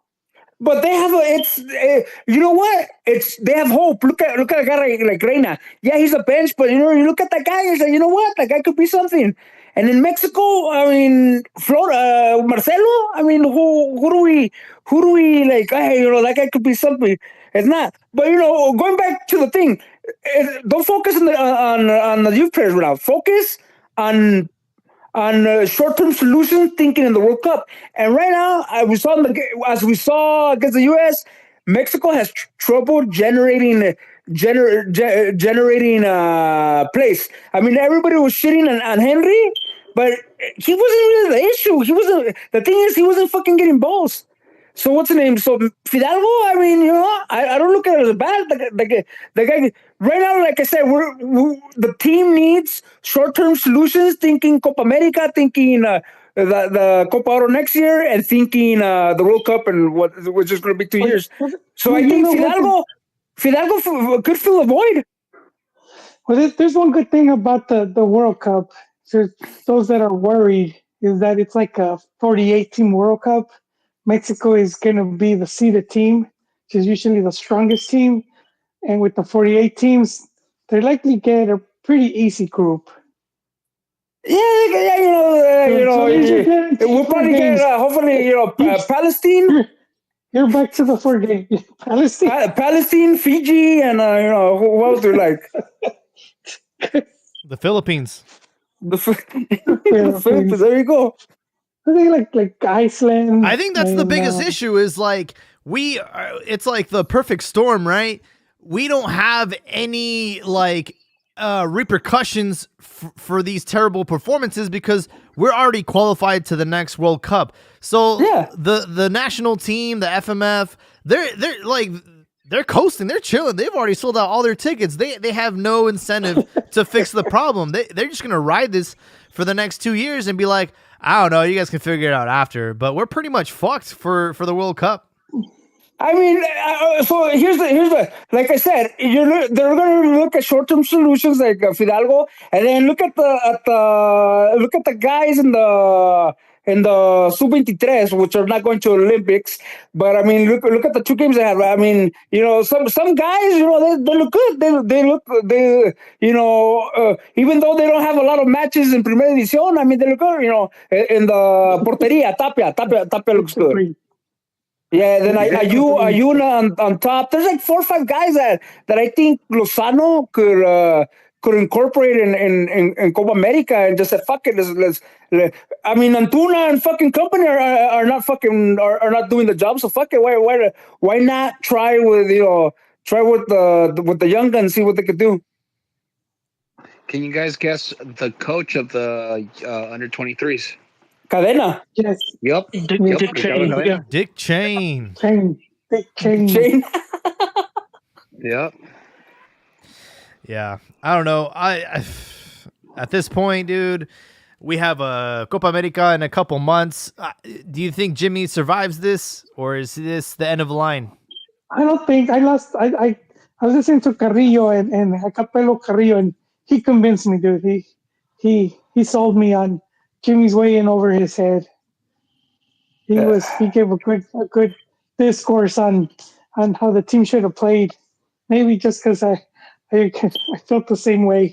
But yeah, I think tactically Mex could put in a way better match than what they did. Well, why the fuck was he playing long ball against those fucking taller, more physical guys? That was Should we stop playing that 4-3-3? That's what I asked Jaime. Should we stop playing that 4-3-3? I think so. I think we don't have the players for that. I don't know why we keep playing that.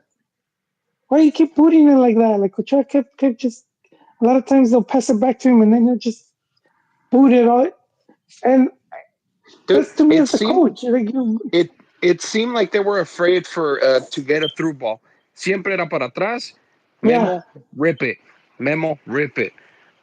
Well, you know what? The thing is, too, they couldn't fucking get through that roadblock. Like I said, in the last couple of years, 2-3 years, that U.S. midfield is too fucking physical for Mexico. They cannot fucking go through. So obviously, any other coach would say, "Fuck it, let's go through the side, let's go through the flanks and move it." But that's not Jimmy. Jimmy just said, "Oh, fuck it, let's balonazos para arriba," and you got what you got. Lozano. Yep. I feel it's almost like the same mistake, like in the World Cup against Argentina, where they seemed like they showed them too much respect. Yeah. And then we just got in this case, we should show the U.S. disrespect. Well, exactly. We're the top dogs. We should be, That's why. That's what to me is disappointing with Jimmy, because I'm usually against just changing coaches. But at the same time, this guy was never like an option. He just came in as a bombero. He fell ass backwards into the job because the players like him. Yeah. That's a good analogy. Ass backwards. Well, then the was like, we don't have anyone. Just give it to him. He got afforded an opportunity that Chicho Ramirez wanted, and he didn't get. Lozano got lucky. That puppy dog look that he had on his face, that did not inspire any confidence, man. To me, I don't think he makes it out either. But see, this is the reason I did not want him into this cycle, is because I knew this was going to be too high pressure, and he likely wasn't ready for this. And I knew this was going to end up being a cartucho quemado. And so, my issue is with whomever hired Lozano, right? So, but yeah, I mean, you can't go to a press conference with that sad puppy dog look that he had. And you can't go in saying we need more European players without realizing that you kept that you kept on the bench a forward that plays in Europe in favor of a guy that plays for America. You can't go in there and say that and then look what you did. That did make me laugh when you delivered that line. Just knowing Elsa was an actual real option is kind of like rubbing salt in the wound. And you know what funny thing? Today, Greece, they did the same thing. They started a guy that played in MLS, and they let the goleador from the Eredivisie, they left him on the bench. That's fucking hilarious. Damn. One of the things that kind of bothers me about Jimmy and stuff like that is, like, for example, he's pissing away some of the talent that Mexico has. Like for example, in terms like, for example, Santi Jimenez. But for me, players that I still think that can turn it around, and they're just brilliant players. But they have to be constantly. I mean, they have to have more exposure on the national team. And for me, like for example, Sebastián Cordova, I still don't think that Mexico really has a player like him, where he can play. He can play in tight spaces. He can do the counterattack. His vision on the field is like it's amazing. But I don't think that he's been consistently be giving the chance to be a vital player on the team. You talking about Walter Mercado, dude? Come on, dude. He ain't the answer. Who else do you have? The other solution is Fidalgo. That's it. You don't have those creative guys, those guys that can fucking bust out a play, put a magical through ball. You don't have those fucking guys. So you got to depend on him, and maybe like I said, Fidalgo's not a bad idea because you don't have it. You're right. It's right. I mean, I agree with you in that sense.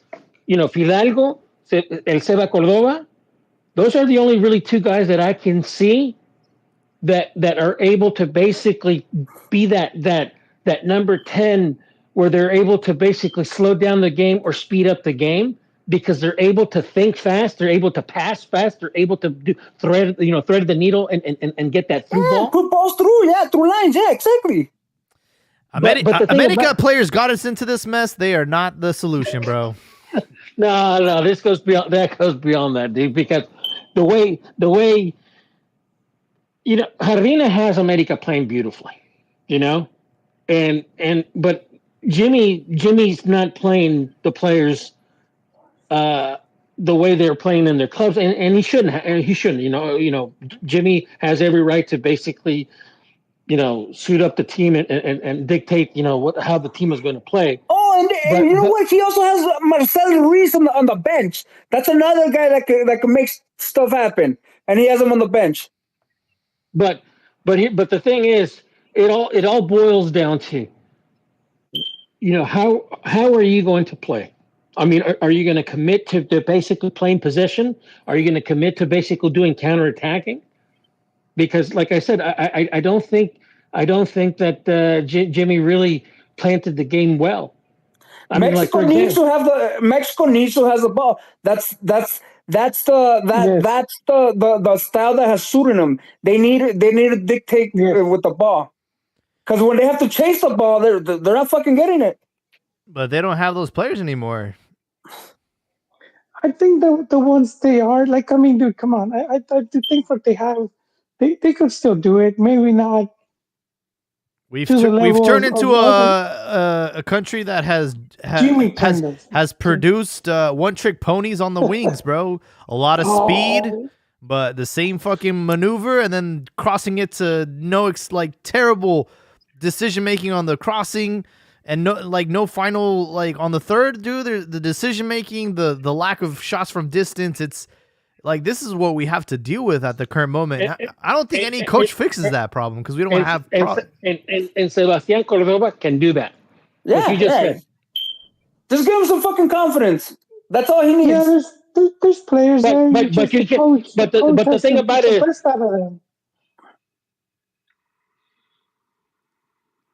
I'm just saying is sending useless crosses into the middle, or basically just doing the long ball trying to beat the opponent's back ain't gonna cut it.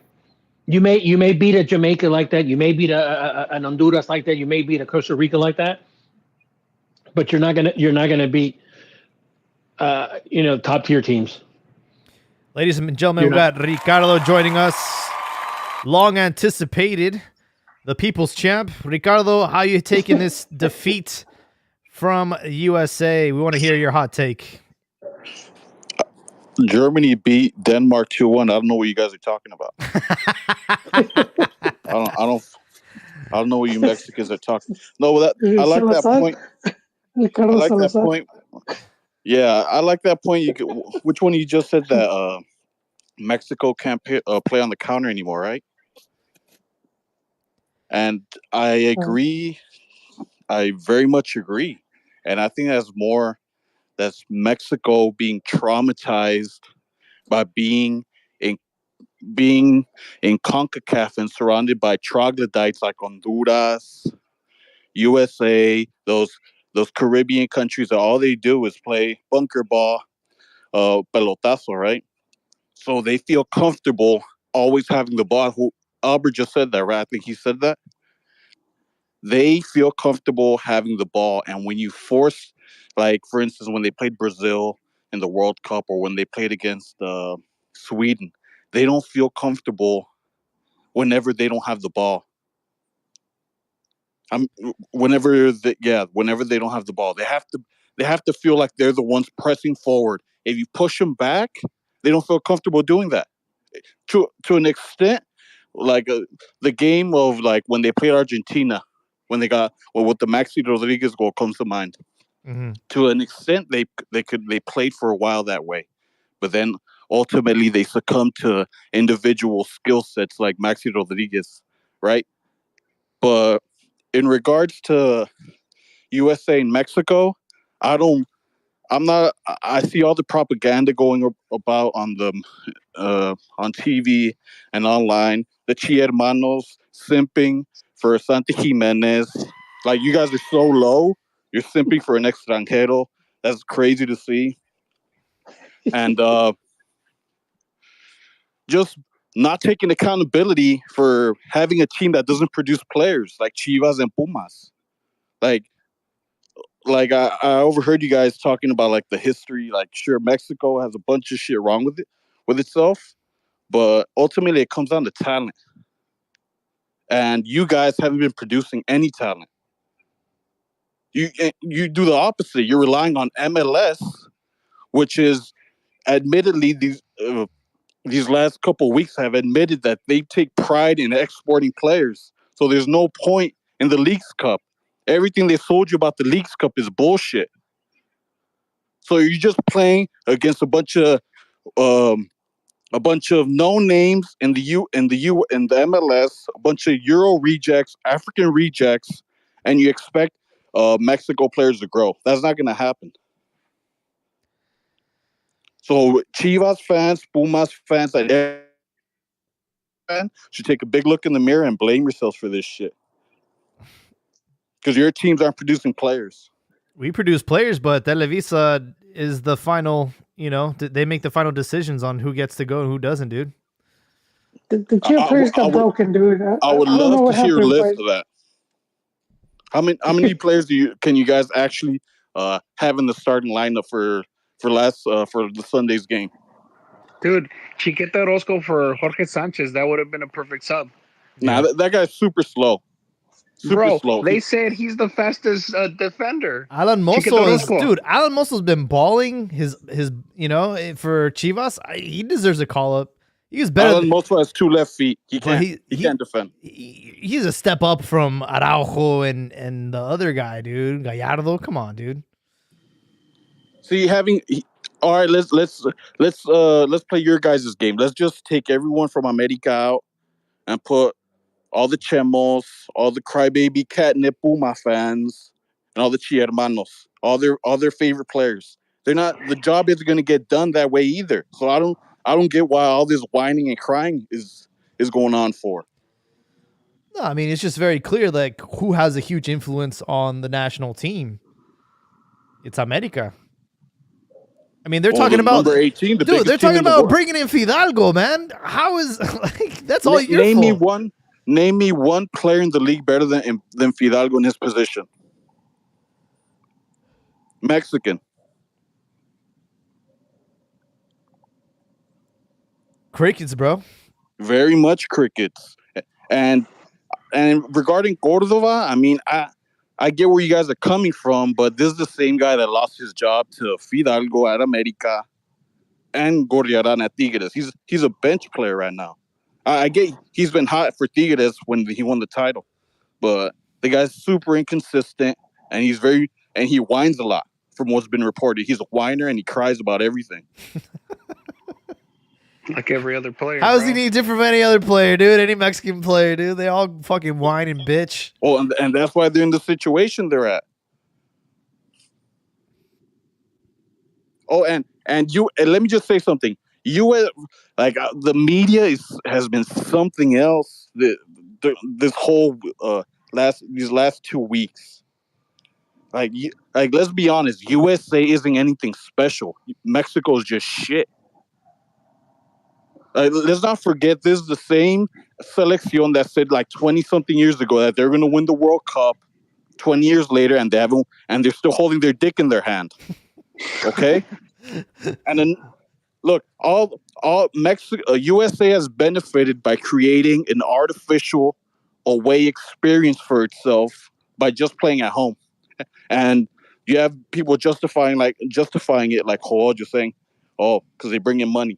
All that money that goes straight into their pockets.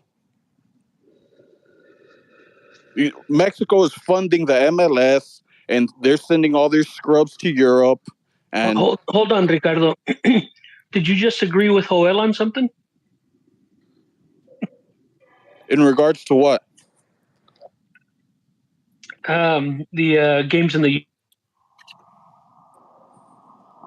U.S. The games in what the US. you were just talking about. Yeah, games in the U.S. No, I was saying he justifies it by saying that they receive money, and I agree they do receive money. But I'm saying, where's that money go to? A bunch of youth tournaments that clearly haven't helped Mexico out with nothing. Like Mexico won their. Everyone keeps bigging up that that under-17 World Cup that they won. Mhm. Carlos Vela is a loser, man. What's that guy done, man? He's a quitter. All he's known for is being the third place loser behind Cristiano and Messi in a very small club in La Liga, and coming to the MLS and choking 2 times in the Concacaf final, once against Tigres and once against a very poor Leon team. That's hilarious. No, but USA isn't anything special. Reporters like Hercules and the mamadores like Jose Ramon and all those guys, they're full of shit. Every single one of them. It's surprising hearing it. It's not surprising hearing it from someone like Hercules Gomez, because I seen an interview like the other week. He himself said, when I was playing in Mexico, like everyone knew who I was and everyone was up to date with what my team was doing. And when I came back to the MLS, no one knew who the hell I was. I could walk past everyone. So that's the thing to keep in account. If I was Hercules Gomez, the guy's just talking bullshit, and he doesn't. He's just. Did you read that article on Yahoo? One that said that the U.S. graduated CONCACAF. Oh, I shared that in the private chat. I did, and that they get to weave with these the Mexican narratives. media. They're weaving these narratives like that, and this is what Mexico gets for conceding everything to the U.S. and becoming what Cuba was to the U.S. before Castro, the USA's bordello, pretty much, right? Like they let them do everything. They keep, like I said, they created the artificial away experience for themselves in the U.S. because in the U.S. no one gives a shit about soccer. You seen that game? Who did they play? Jamaica, right? No one showed up for that game. USA fans don't exist. They're a niche audience. Like WWF reporters, they get more interactions on Twitter and online than MLS reporters do. Like they don't exist. They only U.S. fans celebrate getting hit in the head with a battery. Yes, that guy said it was a war wound. These guys don't exist, and the Mexico reporters take that and they run with it. They're spreading misinformation about all this, and people just like Chivas fans and the gullible casual U.S. Mexico fan just swallows it up and they just regurgitate it and they take it as truth. Let's not forget these guys. They got smacked around by Netherlands when everyone was saying these guys were going to go on a deep run in Qatar. They got smacked around by Netherlands, and no one said shit. They missed the World Cup, and no one said shit either. I think the difference is that the U.S. media is not as engaged, right, with the U.S. team, so they don't have that pressure that some of the Mexican players have, right? But no, I agree with you that in part that the U.S. is getting a little bit overhyped right now because they were not that great against Jamaica, right? No. Now, yes, they do have their players that are out in Europe and they're getting a little deep, and I do think at some point there is a danger of them, creating a really, really good squad that's competitive in World Cup. But I do think Mexico needs to do a little bit of evaluating how they do things, right? I'm certainly not freaking out because all this dominance, right? It happened between 2002 and 2007, didn't it? And then Mexico dominated for the next, I forgot how many years it was, from I think 07 to 19 to 2018 or 19, right? So this is all cyclical right now. I'm not sweating it. I do think that as far as what the Mexican League needs to do, I agree a lot of what was Ron was tweeting about earlier. And then, honestly, people, the Mexican player needs to start acting like professionals, right? The perfect example is Hugo Sanchez, right? Why did he become such a great player, right? And he was developed in Mexico. Why? He put in the work. When everybody else was done working, he kept working. Go ahead. No, he had the work ethic. He was a grind. He faced the adverse conditions, but he kept on grinding, and career. Yeah, and that's the difference between an Hugo Sanchez or some of the players who've done really well for themselves and the player of today, right? These guys are perfectly fine with having their beer bashes and showing up to the game half-assing it, right? And they're considered professional. Arteaga, he was earning a spot with he missed a lot and he missed his family. He was a grinder. Arteaga is average at best. That's why they brought him back. There's this narrative. There's this narrative going around of the media and fans, typically Chiermanos or Chemos. They're complaining about teams bringing back players, right? What they fail to understand is no one wanted them over there. They come back for a reason, because they were either going to stay there and take a pay cut, or they're going to be benched by someone younger and better than them. I wanted to bring up something that now that you guys talk about bring up Hugo and stuff like that, and I seen an interview like a couple weeks back, and it comes to mind because everyone's questioning the youth in Mexico, and pretty much everyone agrees that they're overrated and they're not that good. But one person that I always held at high esteem, because I seen them from the first goal that they scored, was JJ Macias. I remember watching him score in the Copa MX when it was still around. I forget what team it was, but I remember him. That was his first goal, and I remember him. They, I think it was Cardoso. Didn't want him, so they loaned him out to Leon, right? Yep. And I seen him shine.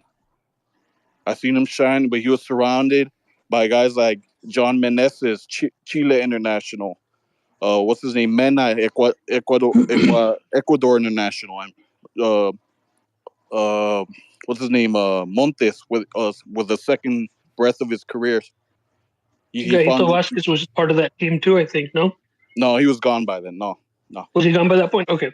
Yeah. And who else did he have? I think they had no, he was a starter. Yeah, and they were setting him up to look good, and he comes back to Chivas after that year-long loan spell, right? And he starts to believe his own hype, and he gets exposed at Chivas. How many goals did he score when he came back? Like 4 or something like that. Right before they loaned him out to Getafe and just laid an egg. Well, they didn't let him out. They didn't loan him out. He wanted to leave. But he got loaned out. To take, that was a contract, right? Well, yeah, but it was on. Yeah, it was on him. They made that agreement. But he was injured. He got injured. I don't know if at León or right when he got to Chivas, but he got injured, and that's what affected him. He was dragging this injury, and that affected him. And that affected him also in. No. He got injured before that, I think, didn't he? Yeah, but then that was part of the.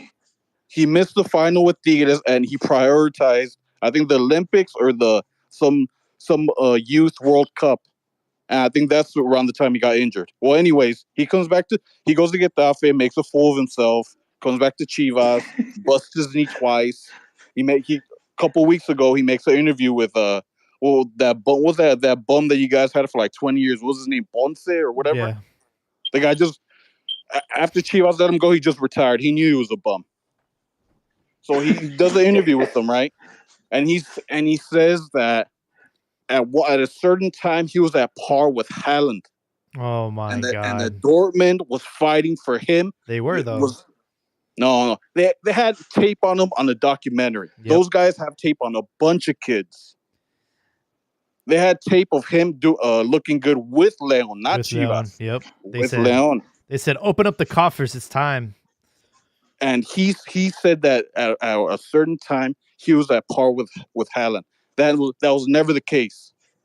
Those guys were never in the same stratus. They weren't in the same zip code, area code. Never.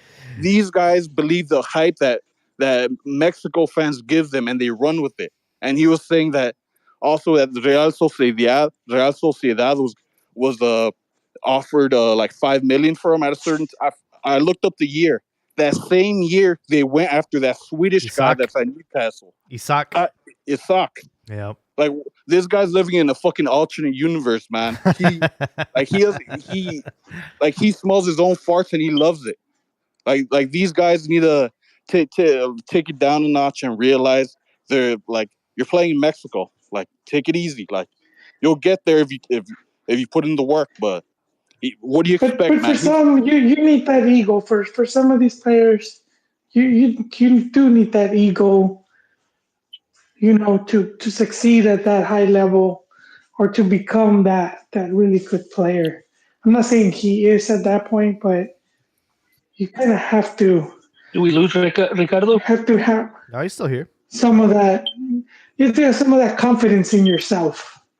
You're gonna say confidence like, is one thing. Que confidence is one thing, and just living in a hole and just having rainbow imagination, brainstorming Real Madrid scenarios in your head is different. And that's what he's doing. I think at the time, because you know how they come out with that like report, oh, these are like the best, 100 or 50 players. Yeah. And I think at that time, his name was included in there, and he was around. He's around the same age, so I think that's where like he started to associate himself with those type of names. Yeah, and it could have been with that dude pre-Chelsea. It could have been when he was at the other league. And I mean, not Chelsea, Man City. Like he was a Leon product, just like Viñas is right now. Viñas is hot because he's setting him up to look that way. When he was at America, he had a good little spell, but he ended up not doing shit either. So he went to a scenario that made him look good. But I wanted to mention that little list that fans just keep posting, and especially in the Cantina MX chat, like that Jimmy Lozano chat, list that he put, right? Well, he had Santi Jimenez on there, and you notice how the rest of those guys, a bunch of them don't even start anymore. Or I seen what's that name? The Campos, that guy that was at Santos. He's in the MLS now, man. Like fans need to go see a therapist because Televisa doesn't have a big red button somewhere, pressing a button and saying no Chivas players, no Chemo players, no Puma players. Like sometimes players don't plan out. Like, come on, like fans need to get a grip. But you have to admit, he has preferidos. Like, what has Romo done to merit a call up? It's like you look at some of these guys, like, dude, they're not those people anymore. Like Gallardo, he continues to get called up, and he's like, dude, we have better players than him. Oh, can you guys name me 3 people in the same position as Antuna that are Piojo? worthy to be called up on the national team? Just 3. I would say Piojo. The resurgent Vega? That guy can't finish the game, man. Come on. He has a damn Jenga knee. Maybe in a year or two, Flores, maybe. Isn't he a mid? He is a winger. You're right. But Jimmy had him down as a midfielder, and he had him behind Charlie. Mm-hmm. And where's Charlie at? On the bench. on the bench. Campos. So look, Campos is the perfect example of Mexico fans just hyping up a player because he's young and he's playing. The guy was always average at Santos. Like people never even bothered to look at the games. They just saw that he was young and he's playing, and so he's automatically Europe material, and y la va a romper. He's gonna go to PSV and he's gonna end up at Manchester City. That's how they all think. Those jóvenes Azteca fans, like he was just a product of being a clog in the Santos youth system. Like you saw what they did. They got rid of his ass the first chance they got. Also, was it Jordan Carrillo? Another guy? Yeah. And they had, what was his name? My Newcastle brethren, the Santos. Well, Jordan looked good in with that game versus Argentina, the Sub-23 on Friday. He looked pretty good. Mm-hmm. I'm not much for youth tournaments, but that was lovely to see how Argentina just smacked around those guys, because those guys are at a different level.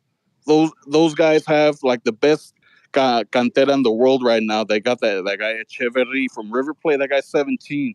And Suele was pretty good. You know who got exposed badly?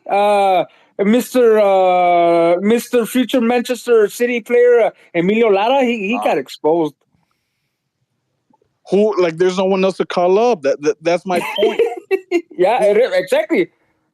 Look, I'm gonna use an example. Remember when they made that prelista de 60 players for the Nation League? Everybody was fucking tearing that shit up. Blah blah. But that's the fucking talent pool.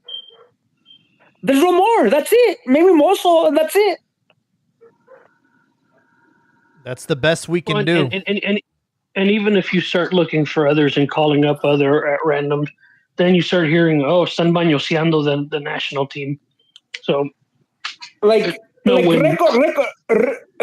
today, they did a report that there's 3 guys playing in fucking in low clubs they're playing in low clubs in Europe, but they could be used by Lozano. There's a guy that plays in, what is it, Dundee in Scotland? From Scotland. I seen that.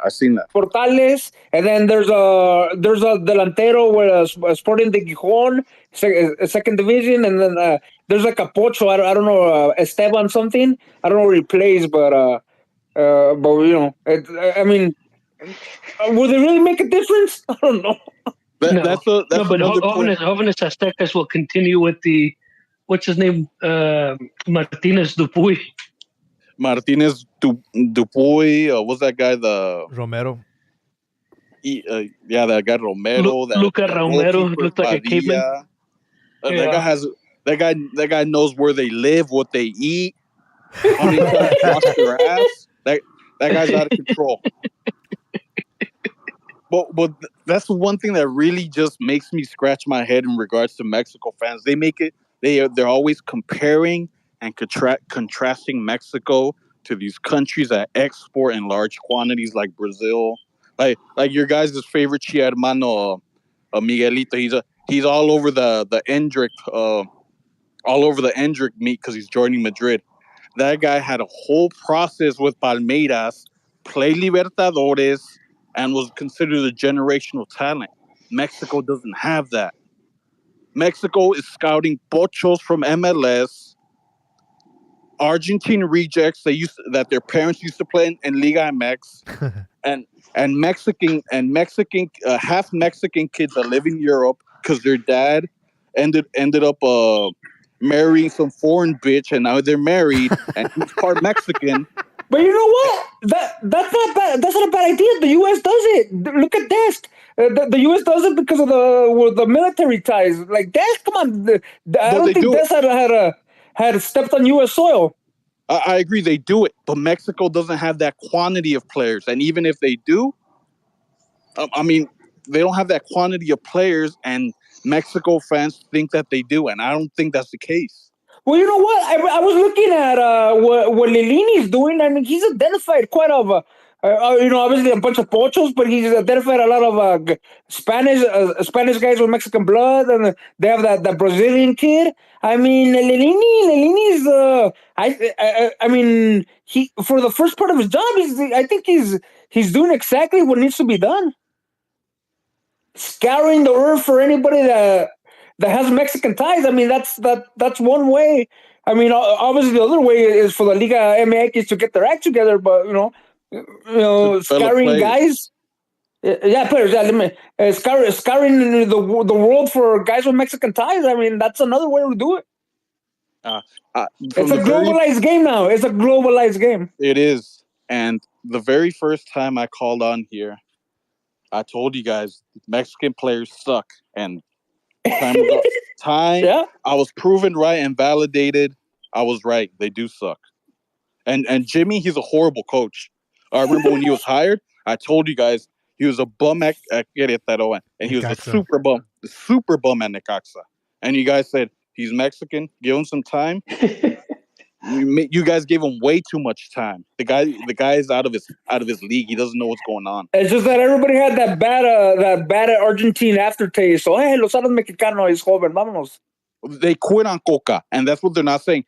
All those players quit on Coca, and they brought this guy in because he's their buddy. They threw the game against the U.S.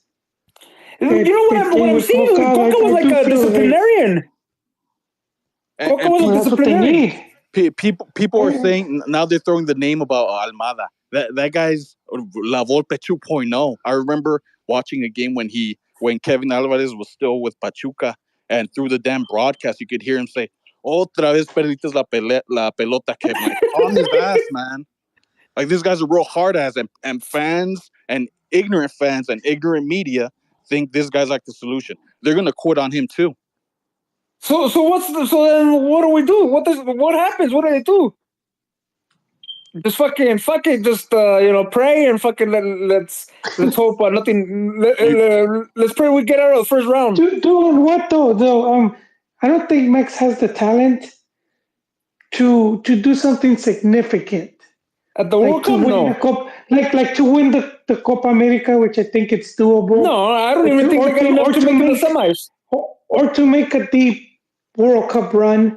It's unfortunate. I just think just the way things progress sometimes, like you're bound to hit some cycles where there's just not that much talent. And I think that's kind of the current right now. There's not that much. So I mean, you know what they should do? I don't think they're gonna suck. Though. I don't think they're gonna get embarrassed. I don't think it's gonna be a World Cup 78 where they lose every game, they finish last place, or they can't even get a goal in there. I think there's enough talent. There's enough talented players there to do something.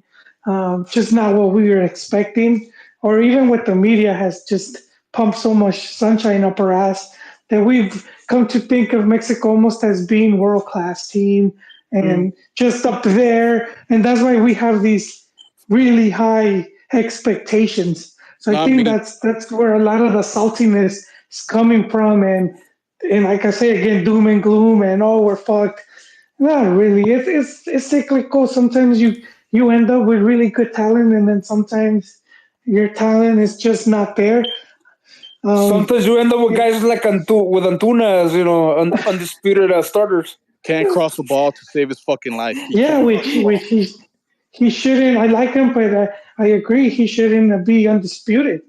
There should be 3-4 other guys challenging for that. I have a certain hot take. I wanted to pick your guys' brain and see what you guys think about it. Maybe it's just me hating on them, but like everyone's giving props to Pachuca, and they produce players. Santos produces players too, and Atlas once upon a time did so. Except Atlas, their guys were proven.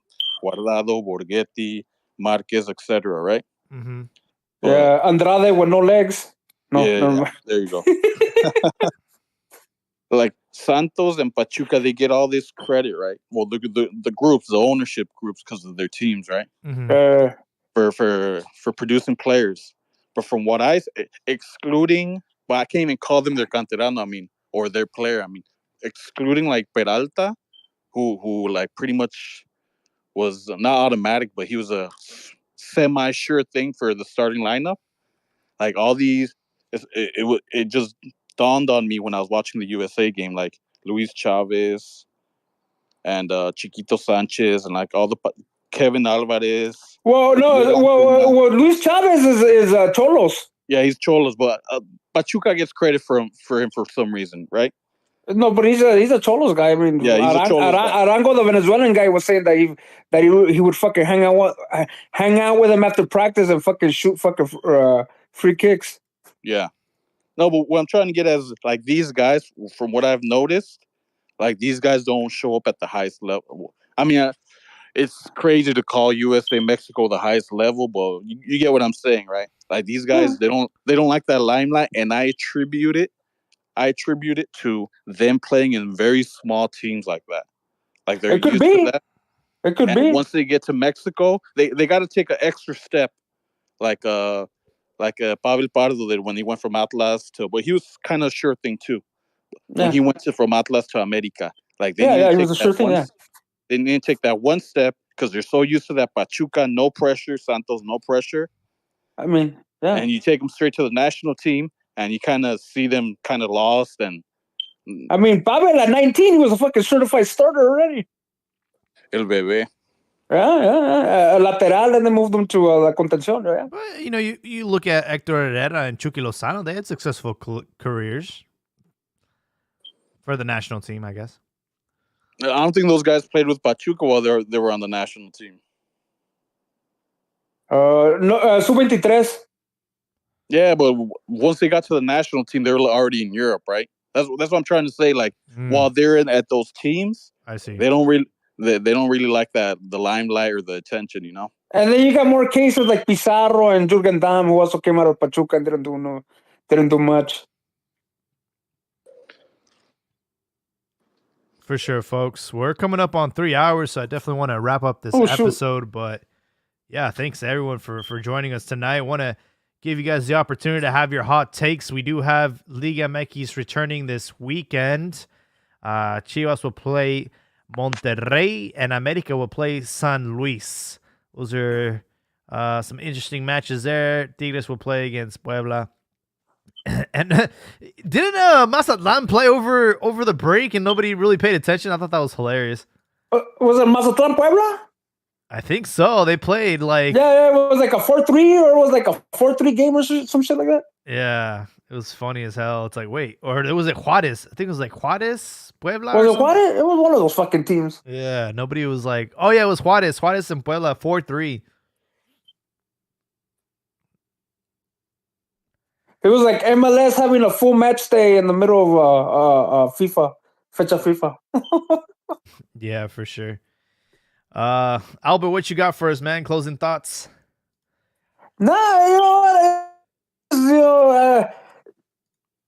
It is what it is. Moment, there's a lack of talent. I mean, for Copa America, I mean, the fan in me, hopefully, Jimmy calls up some of the Sub-23 guys, and hopefully, fucking they make some they show something. I don't say they make it the same way, but hey, give us a little hope for the next 2 years, because with the base that there is right now, nothing's happening with Antuna, nothing's happening with Gallardo, nothing's happening.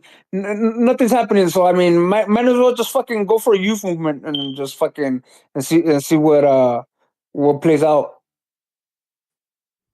For sure. Rosco, I'm not sure if you're still with us, but feel free to give us your closing thoughts. Thanks for participating in tonight's episode. If not, I'll kick it to you, Ricardo. What you got for us? Thanks for joining us. Of course. Thanks for having me on. I have a couple things to discuss with you guys.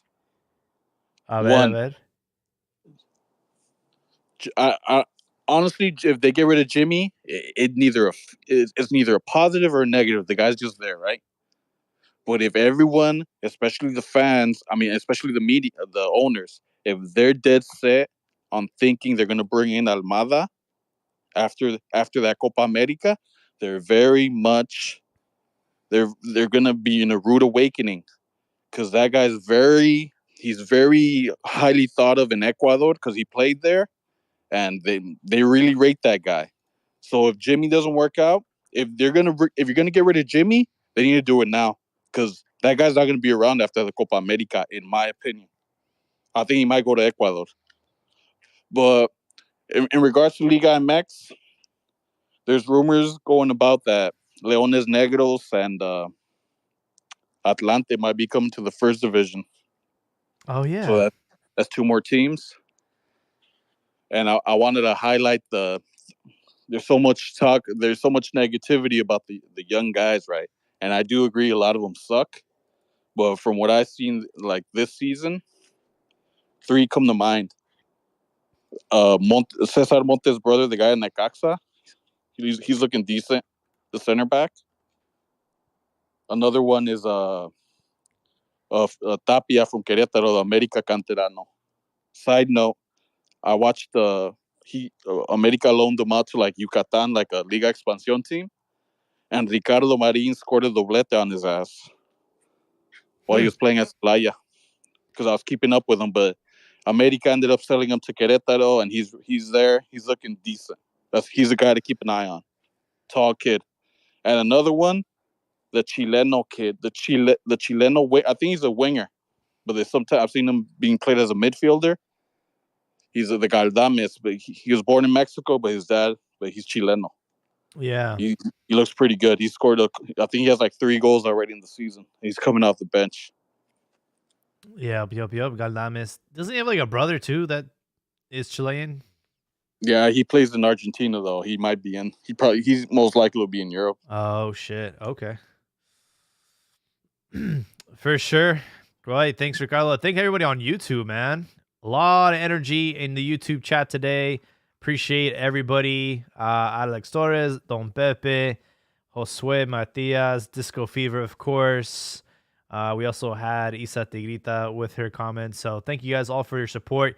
Like I mentioned earlier, if you get your panties in a bunch, you look at manscaped.com. They have boxers, very comfortable boxers. They have a lot of elastics, so if you're on the thicker side of things, they'll fit you well, and you'll get 20% off using the promo code Cantina at checkout, and we'll also hook you up with free shipping. I don't have any hot takes for tonight. I really do think that everyone overreacted with the Nations League final. There's no merits or weight to that tournament. It really doesn't mean anything in the grand scheme of things. The U.S. haven't won a competitive match against anybody outside of CONCACAF that is ranked 25 or below. So even for USA, it's a false sense of entitlement and false sense of hope. I think they will be exposed in Copa America. But Liga MX is back starting on Friday. Looking forward to Chivas Monterrey. And Monterrey will also have to play against Messi and Inter Miami on Wednesday, April 3rd. So we're looking forward to those Champions Cup head-to-heads between Liga MX and MLS. And that is it. Hope everyone has a great night. Take care.